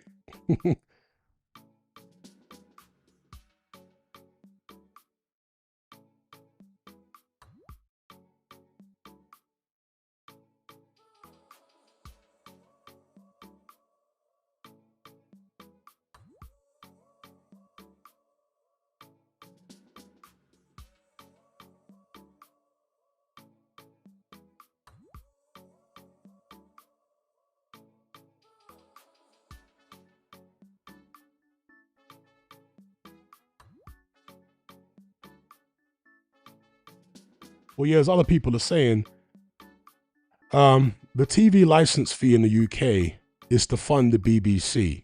So the BBC, I don't care how they describe it, it's a state broadcaster. They describe it as a public fund. You know, they use all this semantic language to make it sound like it's not a state broadcast. It's a state broadcaster.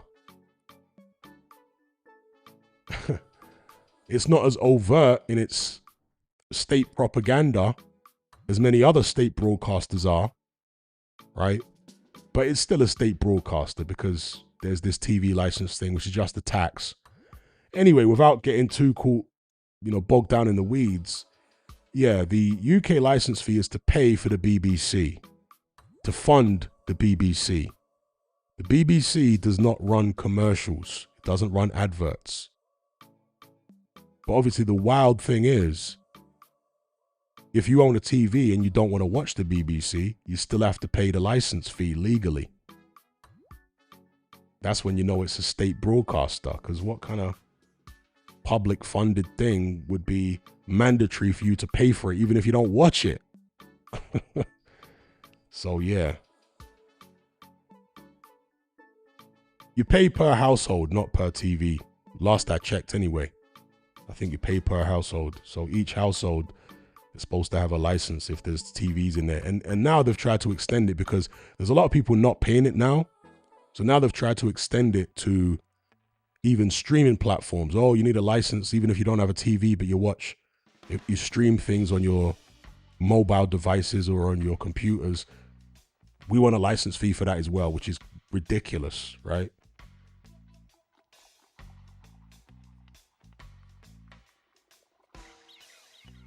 I never had a TV license in my life. I've lost count of the number of letters I received from the TV licensing authority telling me that they're opening an investigation into my property. You know, we're opening an investigation on you. You know, these people talk about saving the environment and how environmentally conscious they are, but the amount of wasted paper that they use to send me hundreds or thousands of letters over the years. Practice what you preach.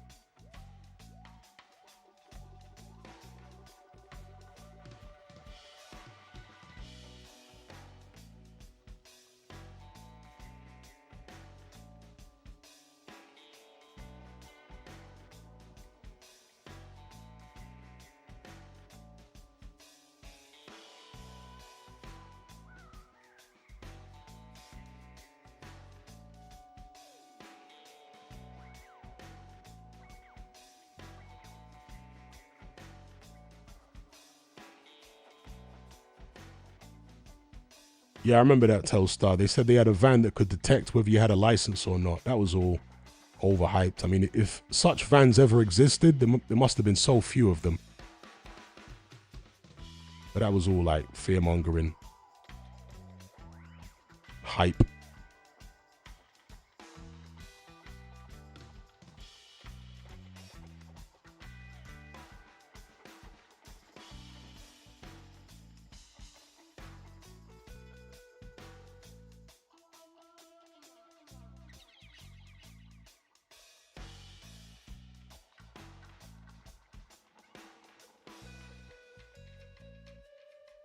King says, who are 5 boxers you'd advise to go to Zuffa and 5 you don't? So if you are young,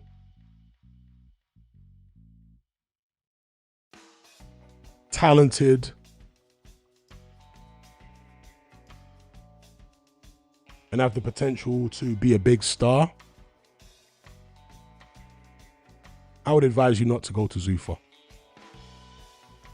Because the contracts are crazy. When they're signing young people up, they're trying to sign you to 6 years and stuff like that. And they're going to have way too much control over you. And also, Zuffa boxing is only going to have 8 weight classes. So you need to bear that in mind as well. That's not going to suit every fighter to be limited to 8 weight classes. In boxing, there's 17. You know, in traditional boxing, there's 17 weight class, over double the amount that Zuffa have got. So I would say it depends on what weight you're fighting at. It depends on your age, your marketability, etc. So, for example, Moses Atama's got a contract with Frank Warren, but if he didn't, I would not advise him going to Zuffa. That don't make any sense. You can become a star in the UK market, make loads of money, without worrying about the financials moving forward with Zuffa, where they're going to try and emulate the UFC model in boxing, where they pay fighters a fraction of what they should be getting. To me, it's quite strange that some people try to justify the UFC model, where the fighters get 20% and the organization gets 80% of the money.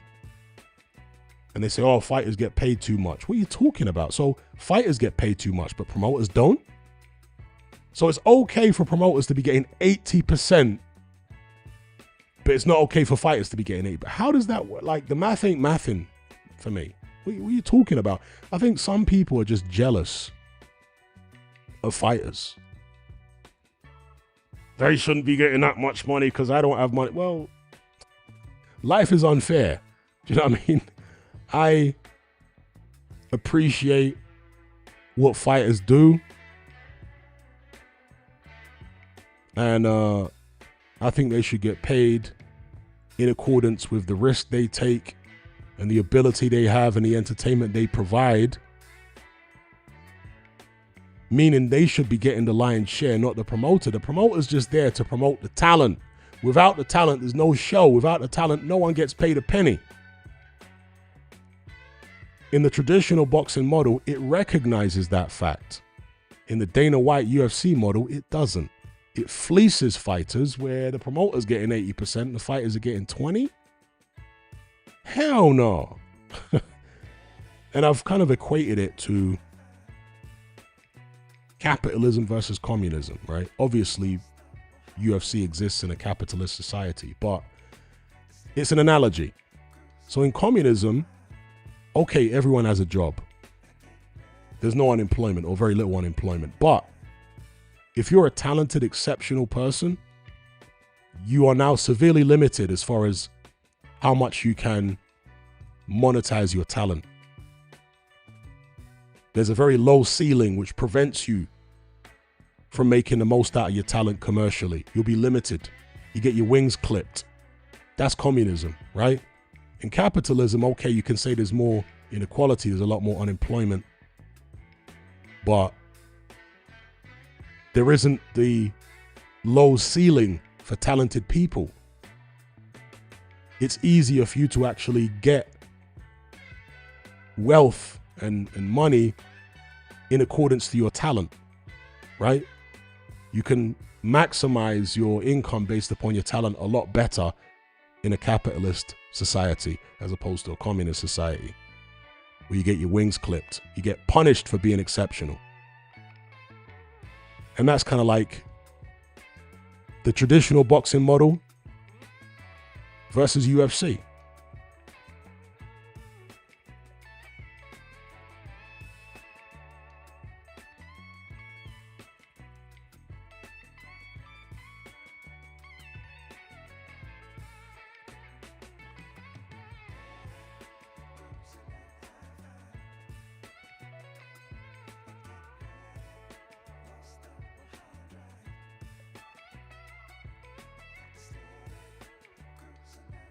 Afro Jam says Ben's deal has ruffled feathers in UFC already.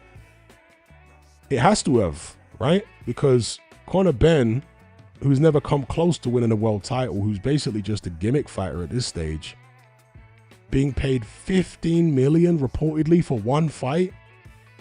I mean, that's more money than some UFC champions have made in their entire career. And this upstart is getting paid that for one fight. It's wild.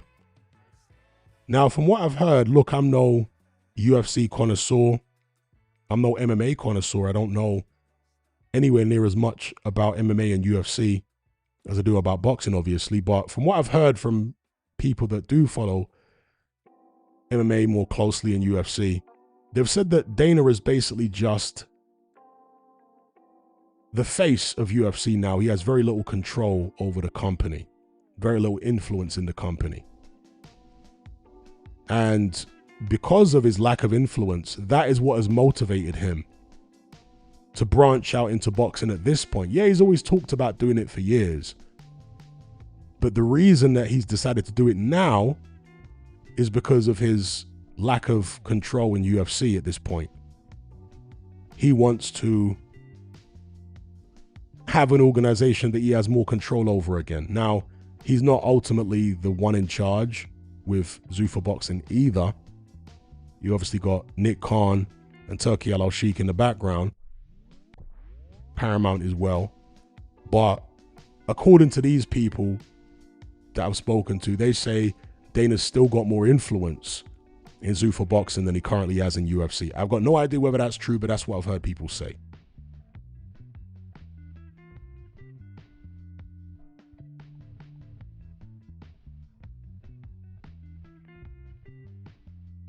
Big up Robert MD.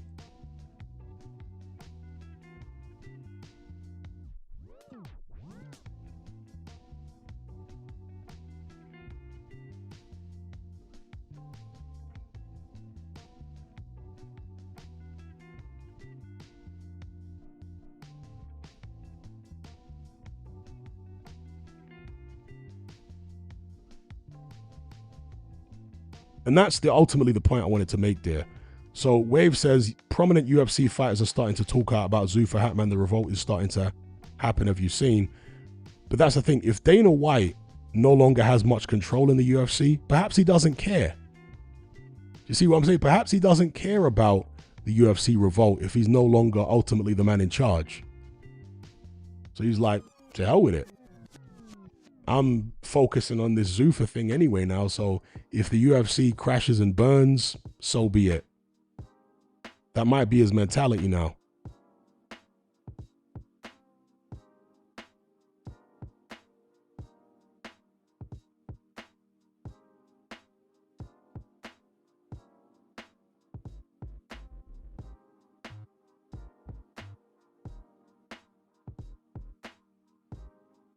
Afro Gem says, have you heard of somebody sabotaging the top-ranked ESPN deal and jumping ship to Paramount? No, I haven't heard about that.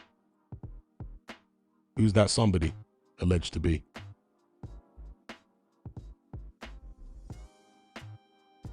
Okay, Afro Gem says, allegedly Matt Kenny and Ben Jacobs.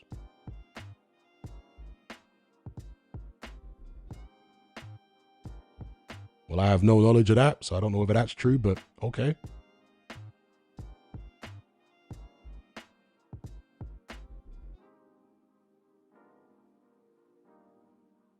Dwyer recently uploaded a video talking about how to avoid being sued for defamation. I've always been very careful. I don't have a legal background, but I got common sense. I've always been very careful about the things I say on this channel from a legal perspective. When people say certain things, I do have to put it out there. I've got no knowledge of that. I don't know whether that's true at all, etc., etc.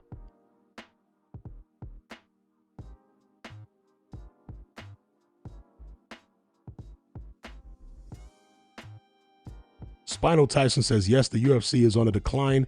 They don't seem to care. Cash Machine says they cut Strickland's mic at the presser.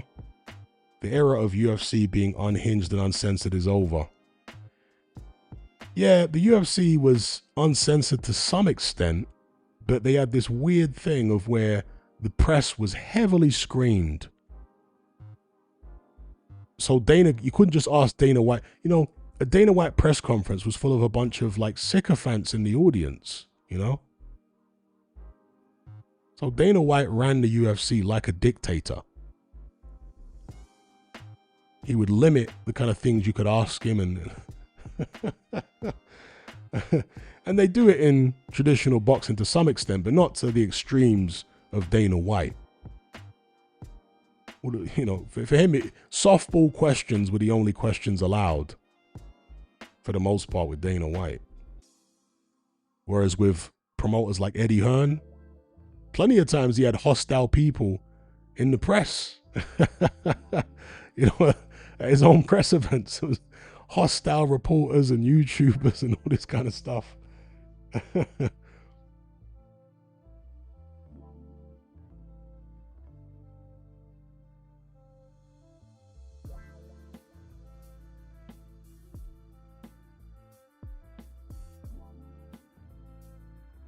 Cash Machine says, oh yeah, the media were definitely suppressed, but I mean the fighters. Yeah, the fighters could talk about stuff as long as they weren't having to go at Dana White.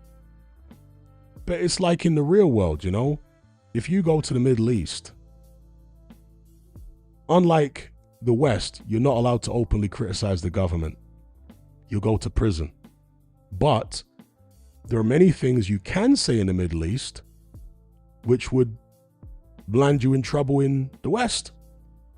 There are many things you can say with regards to gender and gender identity. In the Middle East, you can say them freely, publicly, and you're not going to get in any trouble. Whereas in the West, you will get in trouble. So,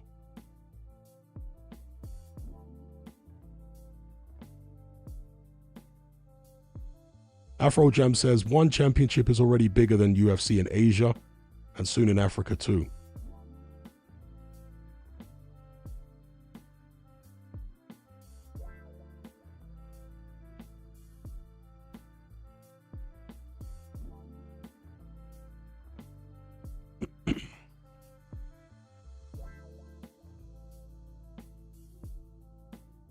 Truth Channel says, do people think it will end bad for Conor? Yes, big money at first, but then very low paydays.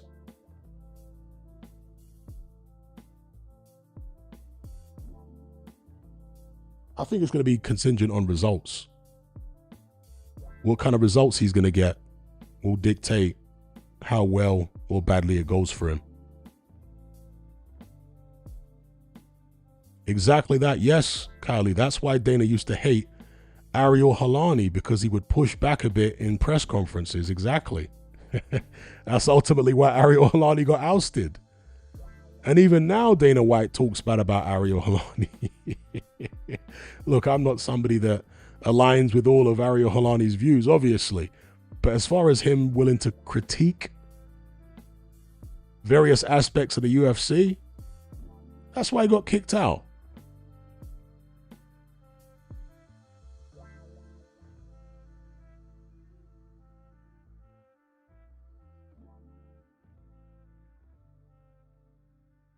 Abdul says, Hatman, do you think AJ will be remembered when he retires over time, better or worse?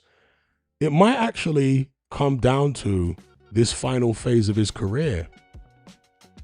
Yeah, it might come down to this.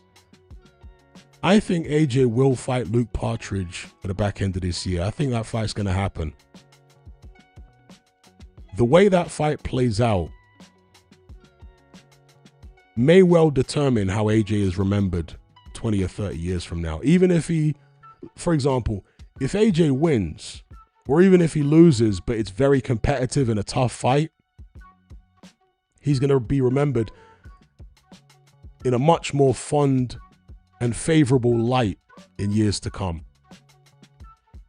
If he loses and gets dominated or destroyed, then he's going to not be remembered in a very favorable light in years to come. I literally think his legacy is on a knife edge right now, Anthony Joshua. His legacy's on a knife edge.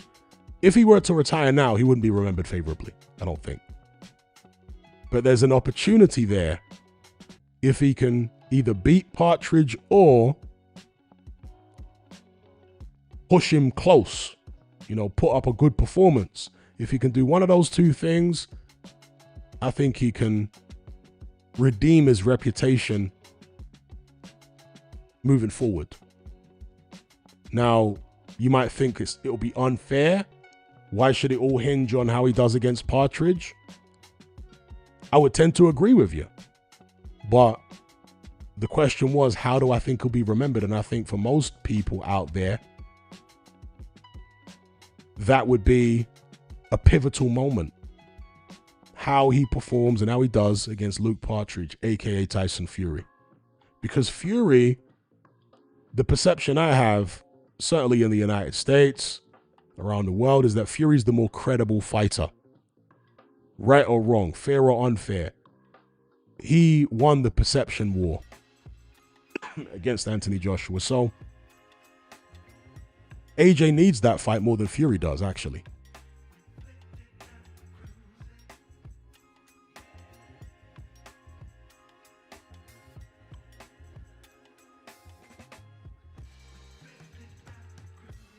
Cash Machine says it will happen on Netflix as well, which means the fight will be bigger commercially, despite not meaning as much legacy-wise. Yeah, a lot of people are saying it will be on Netflix, even Gareth A. Davis. But to me, it'd still be somewhat of a surprise because, okay, DAZN agreed to allow AJ to fight on Netflix for the Jake Paul fight, but that's the Jake Paul fight. Why would Netflix allow him to fight Fury? Excuse me, why would DAZN allow him to fight Fury on Netflix? DAZN allowed him to fight Jake Paul. That's just Jake Paul. It's a gimmick fight. But AJ versus Fury is a serious fight. So would DAZN really be willing to compromise that fight and give it to their rivals in that space? Maybe for the right amount of money.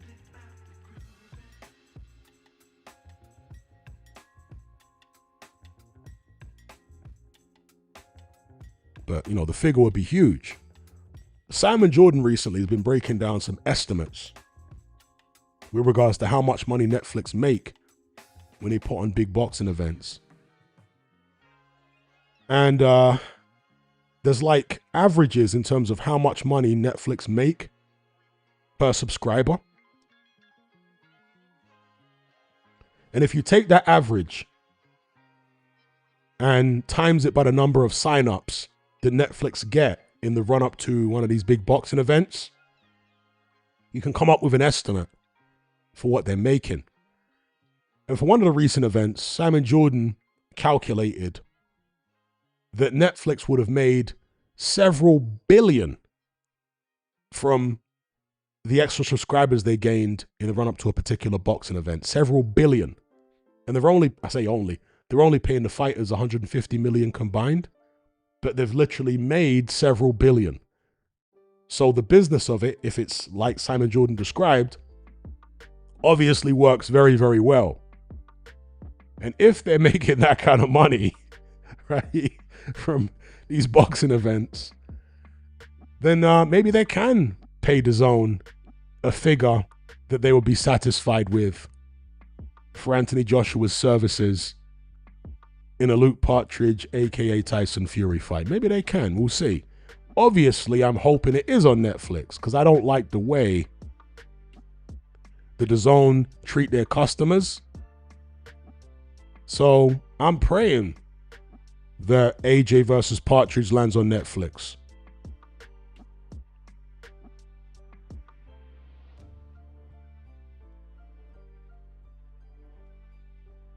Abdul says Leo Atang is overrated to me. Overrated by who? He says he's good, but I don't think he's as good as most people think. Do most people think he's good? Well, like, I don't know. I haven't really seen much hype around Leo Atang, but maybe I'm not moving in the right circles. I don't know, but I haven't really seen that much hype about him.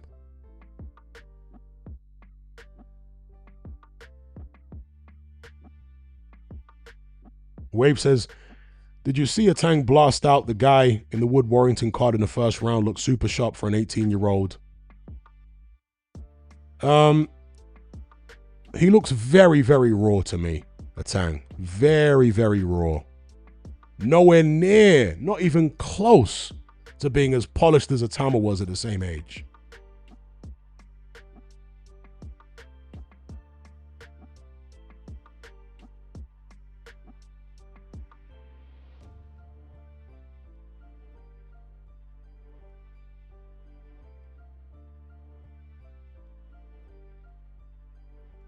So while I was very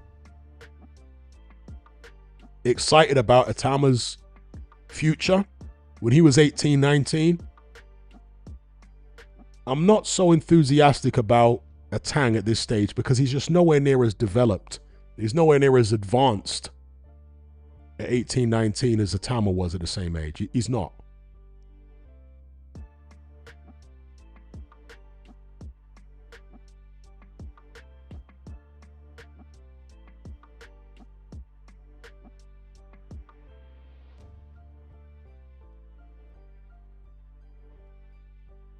Afro Jam says, Jalalov wants another Olympic gold. Oh, say it ain't so.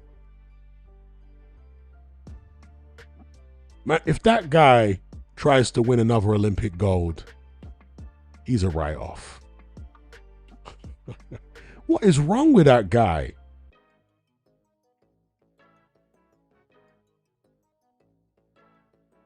Right, I'm going to sec, folks. Just going to take a sip of water.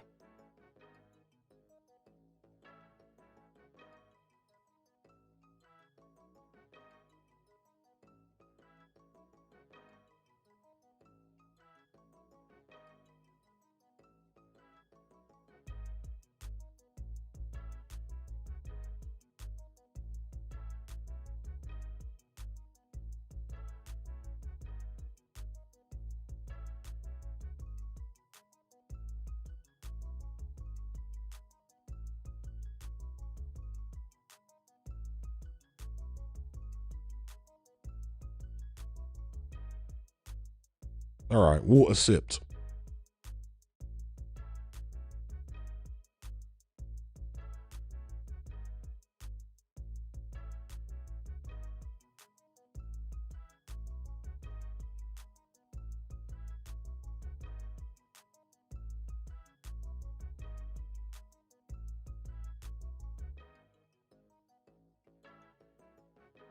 How do I see Callum Smith versus Morrell going?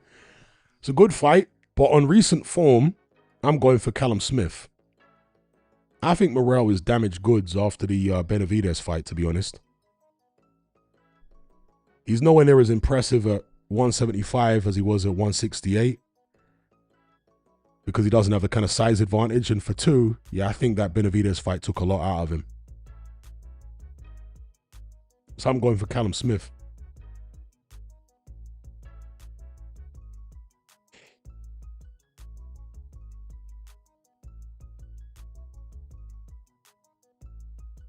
I agree with Abdul. John Fury has to be the worst boxing dad at this stage. He's not even a cheerleader for Tyson. He's just a cheerleader for himself, using Tyson as a stepladder. Exactly that. Couldn't have put it better myself.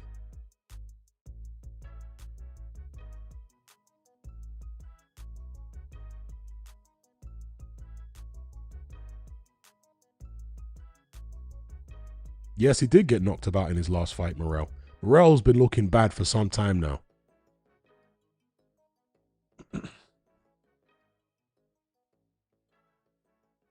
He had a close fight with Hot Rod as well. Kalajic.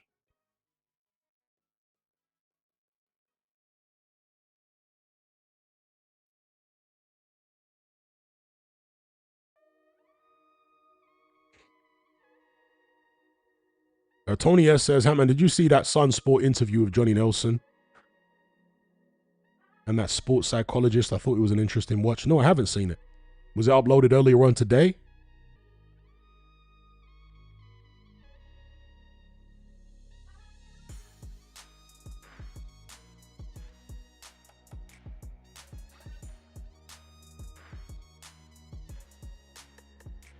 Tony S says, I would like to see Whitaker versus Hot Rod for his US debut.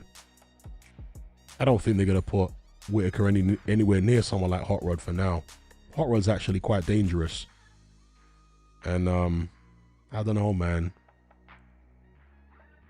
Whitaker seems a little mentally fragile to me.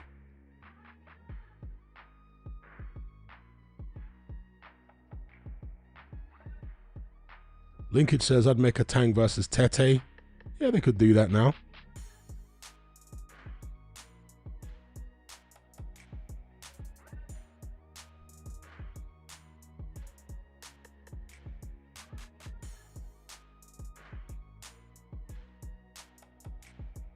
Afro Jam says, he, as in Morrell, hasn't really won a fight at 175. 2 robberies and a loss.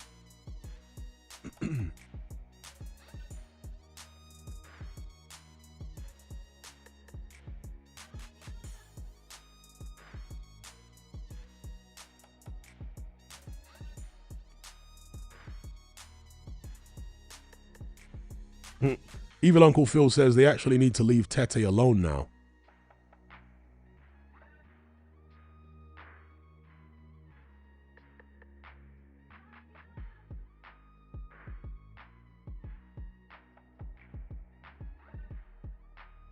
Tete, I think I read or heard somewhere that Tete, his day job is he's like a bailiff or something. Like a debt collector. Is that right? I think that's what I heard.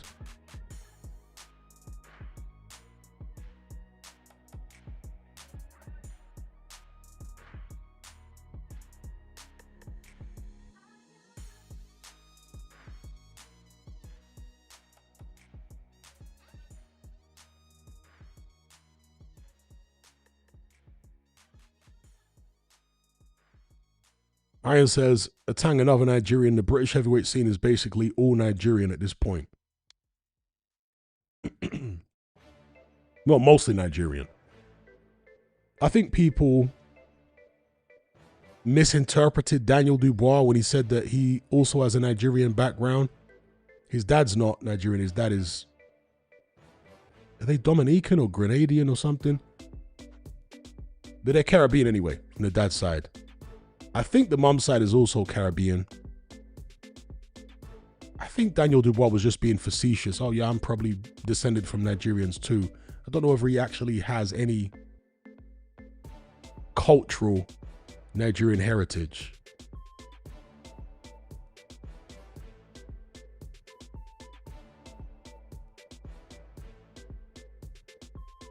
Evil Uncle Phil says, yeah, his mum is apparently Nigerian. Are you sure? Are people making an assumption there, or has he confirmed that his mum is Nigerian?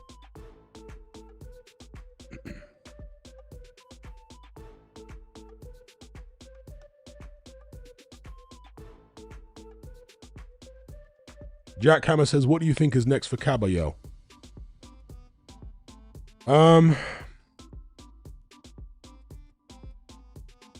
It really needs to be the Usyk fight. It might be the Usyk fight. But if it isn't, maybe Lawrence Okolie. Yeah, maybe a Lawrence Okolie fight will probably be what happens if he can't get Usyk next. Maybe the winner of Dubois-Wardley, although I suspect the winner of that might go in a different direction rather than fight Caballero.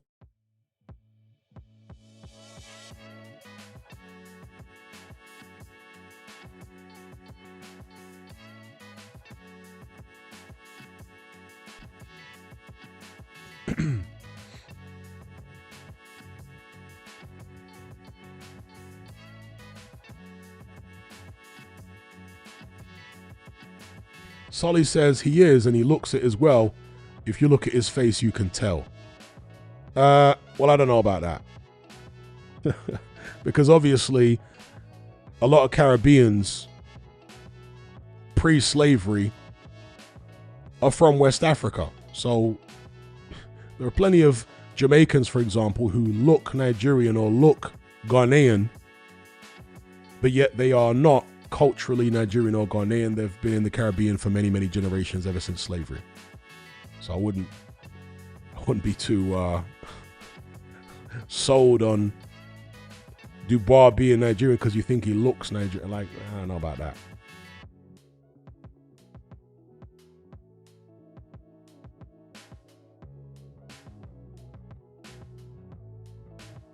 Wave says, Hatman, have you ever tried fasting? Yeah, loads of times. I've spoken about it as well. I've done water fasting many times. I actually did a water fast about 2 weeks ago. It was only a short one. I did like 4 days water fast. So yeah, I know all about fasting.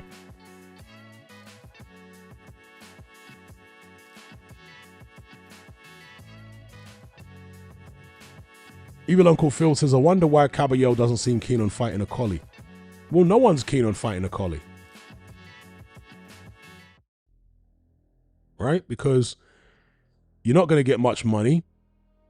If you beat him, you're not going to get much credit. And he's a big, awkward octopus of a man who can punch. Even if you do win, it might not look impressive.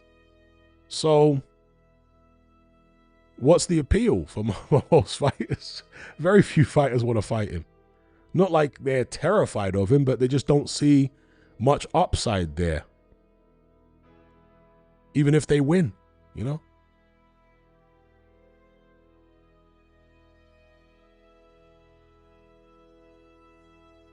Abdul says, Hatman is right. I'm Bayesian and Jamaican, and most people come up to me and say I'm Yoruba or I look like a Ghanaian. No one has ever said Caribbean. Nigerians come up to me all the time.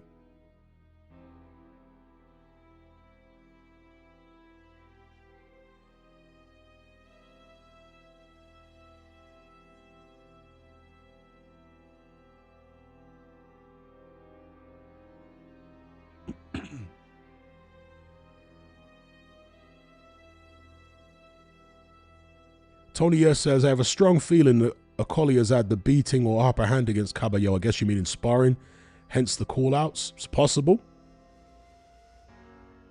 Because he's really been on Caballero, hasn't he? A collie. He isn't really calling out many other people. It's just Caballero, Caballero, Caballero. He's really on his case. So you might be onto something there. It's possible. The juice ain't worth the squeeze. That is a better phrase that I should have used with regards to Tank Davis earlier on.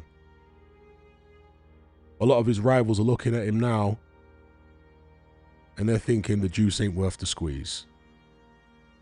We got Zoo for Boxing, who can pay us big money. Turkey Al Sheikh, Ring Magazine, Riyadh Season. We don't need this little Cabbage Patch Kid to make money now. The juice ain't worth the squeeze. Bending over backwards and agreeing to all these rehydration clauses and weird stuff. We don't need to do all that. To hell with Tank Davis, you know? But yeah, with Lawrence Okolie, same thing. The juice ain't worth the squeeze. He's a big, awkward guy. He can punch. He doesn't have a particularly high profile. You're not going to get a load of money out of the fight. If you beat him, nobody's going to care. And it may be difficult to beat him and look good doing so because he's so big and awkward. And if you lose, it's an absolute disaster. So no one's rushing to fight Lawrence Okolie.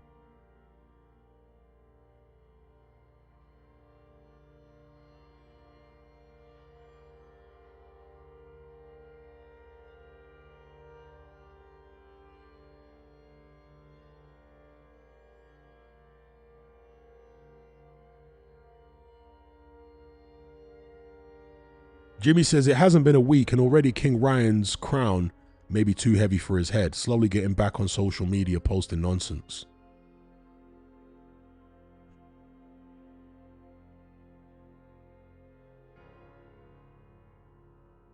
So, I was inspired to suggest something after rewatching the Bourne movies recently. And of course, the theme tune that they use in the Bourne movies is a song by Moby called... Oh God, what is the song called now? I've forgotten the damn name of the song. Extreme Ways, excuse me. Yeah, it's called Extreme Ways. And if you listen to the lyrics of that song, I think it would be a great ring walk song for Ryan Garcia. Extreme Ways by Moby.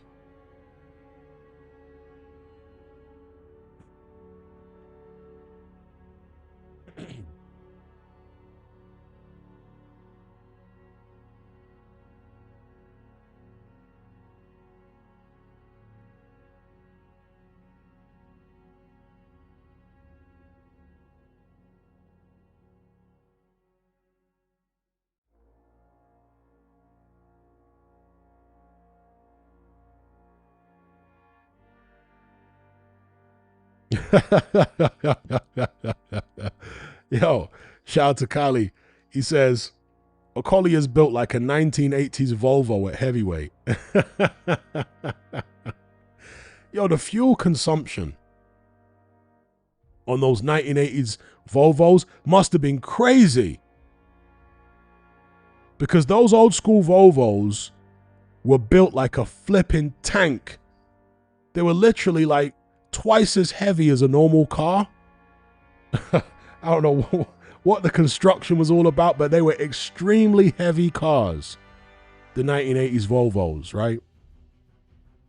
I think most of them were diesels anyway, but yeah, the fuel consumption must have been crazy because they were so heavy.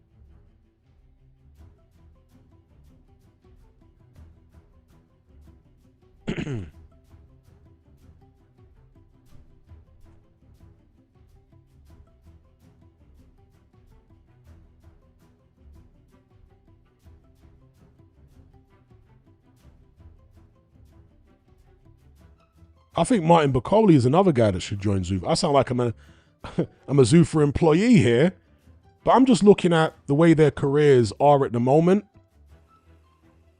The stagnation. At least Zuffa will get them active. So I think Martin Bacoli should join Zuffa Boxing. Forget about Billy Nelson, his manager. Ben Shalom, who I think is still his promoter. If it's possible, sack all those guys off and just join Zuffa.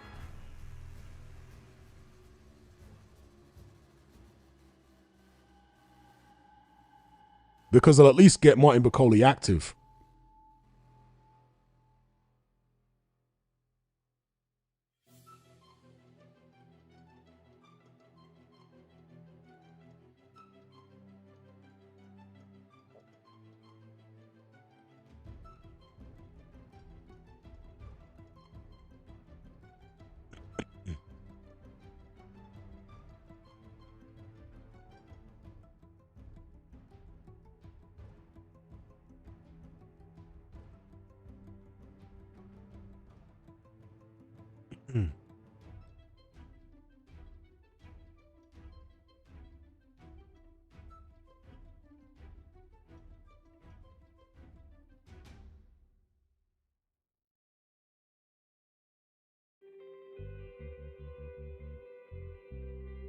Tony S says, how on earth out of the top 400 boxers do Corte and Tete keep getting the fights? Bizarre. Well, it's always been the case that promoters will recycle certain journeymen because they know what to expect from them. And so Tete is in that category now. He's very limited. He's very beatable, but he'll give it a go. So that's why he keeps getting recycled.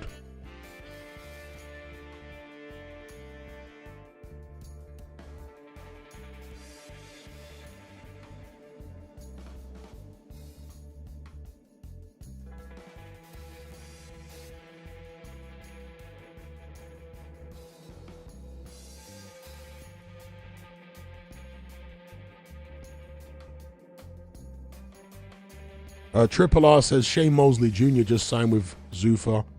He's 35 though, not much left. And he's the kind of person that should be signing with him.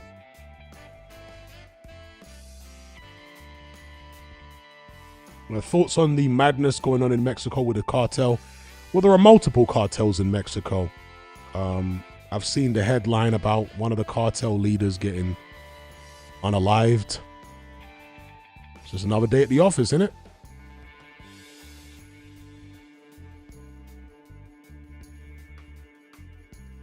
I'm assuming you know more about it than me, but I've seen the headlines.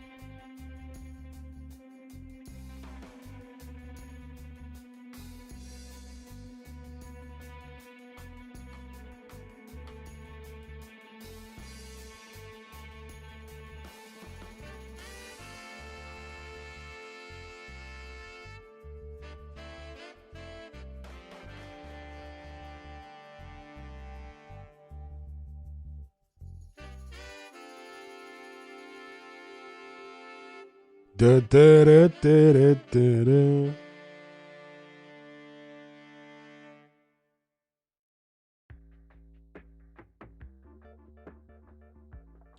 There you go. Kylie says, I'd be more surprised if there wasn't some sort of cartel madness going on in Mexico. And me too. It's cartel land. Cartels control vast swathes of the country.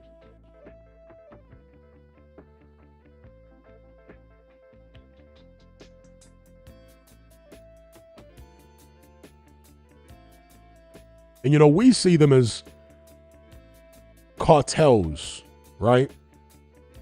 When really what they are is kingdoms. Yeah?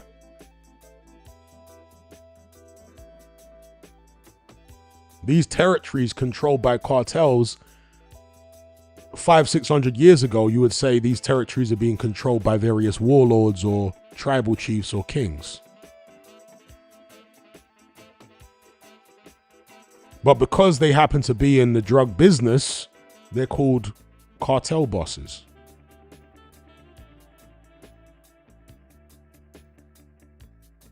But understand that these guys and these organizations do far more than just engage in narcotics, right? Distribution and growing and what have you. No, they're into all sorts of different businesses and all sorts of different industries. It goes way beyond narcotics. There's a whole economy that these cartels have. A diversified economy that they control in various regions, inside and outside Mexico.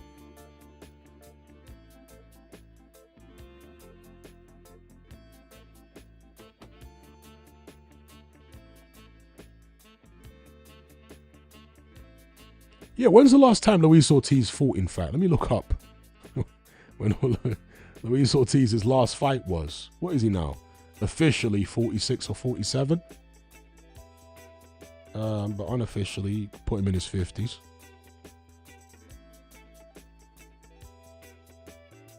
Let's have a look here. 46.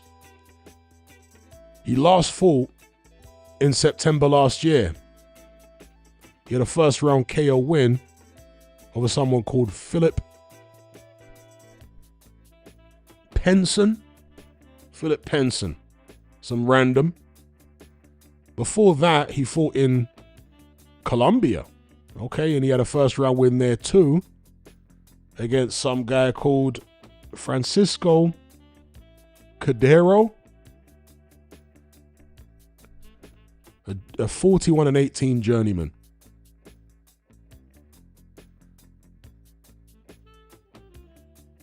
Those are the two fights he's had, and that was in 2024. Those are the two fights he's had since his points defeat to Andy Ruiz back in 2022. So he's fought once a year since then.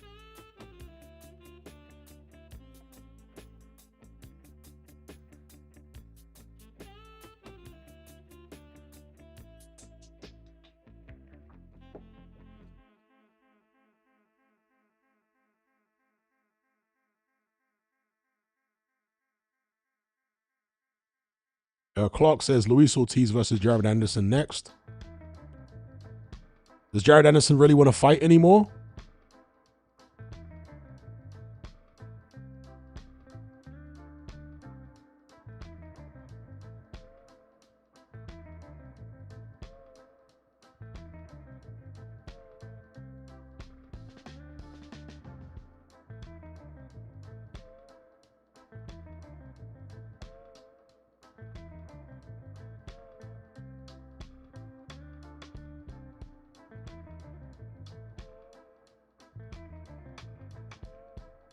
Clark says, yeah, he's been posting on X a lot. Luis Ortiz? Oh, Jared has. Okay. What's he been saying?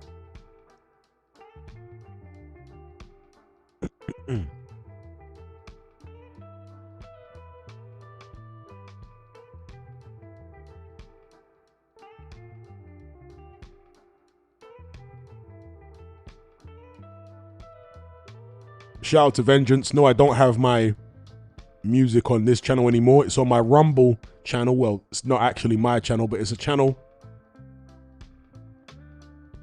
run by a friend of mine who, I'm not sure what he's doing with the channel now. He said he was going to be uploading all sorts of stuff on there, but you know, people talk and don't follow through. But he uploaded some of my music on there anyway.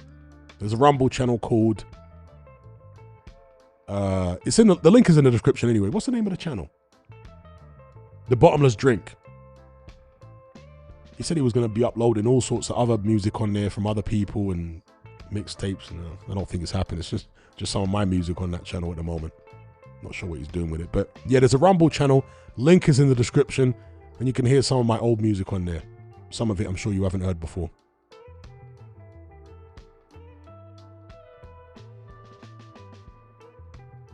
And videos out of him rewatching the Bacoli fight, talking about he wants the rematch and we need to respect him because he went down fighting.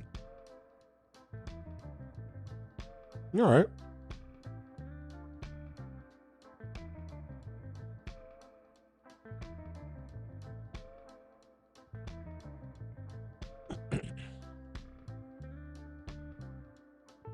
I mean, he did go down fighting. He did show heart in that fight. But his comeback fight was very poor. And then he's disappeared since. But I guess now he's feeling the itch to get back in the ring.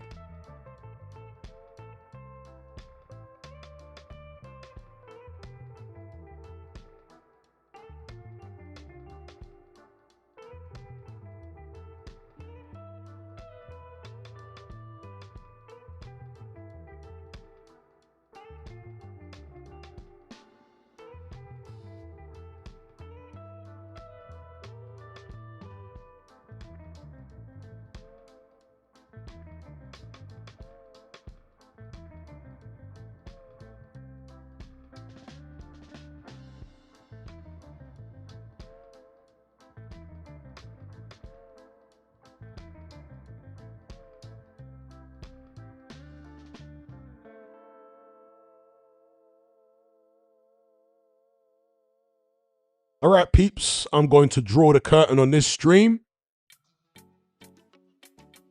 Prepare for landing. Safe travels for your onward journey to your final destination. Special shout out to those who donated via Super Chat. They were Cartilage, KO Talk, HC, GMS Nightmare, Super, Matt Borgerson, Kayvon Green. Big up, big up. And shout out to everyone else who joined in the conversation. Until next time, take care, be good. I'll catch you on the other side. I'm out.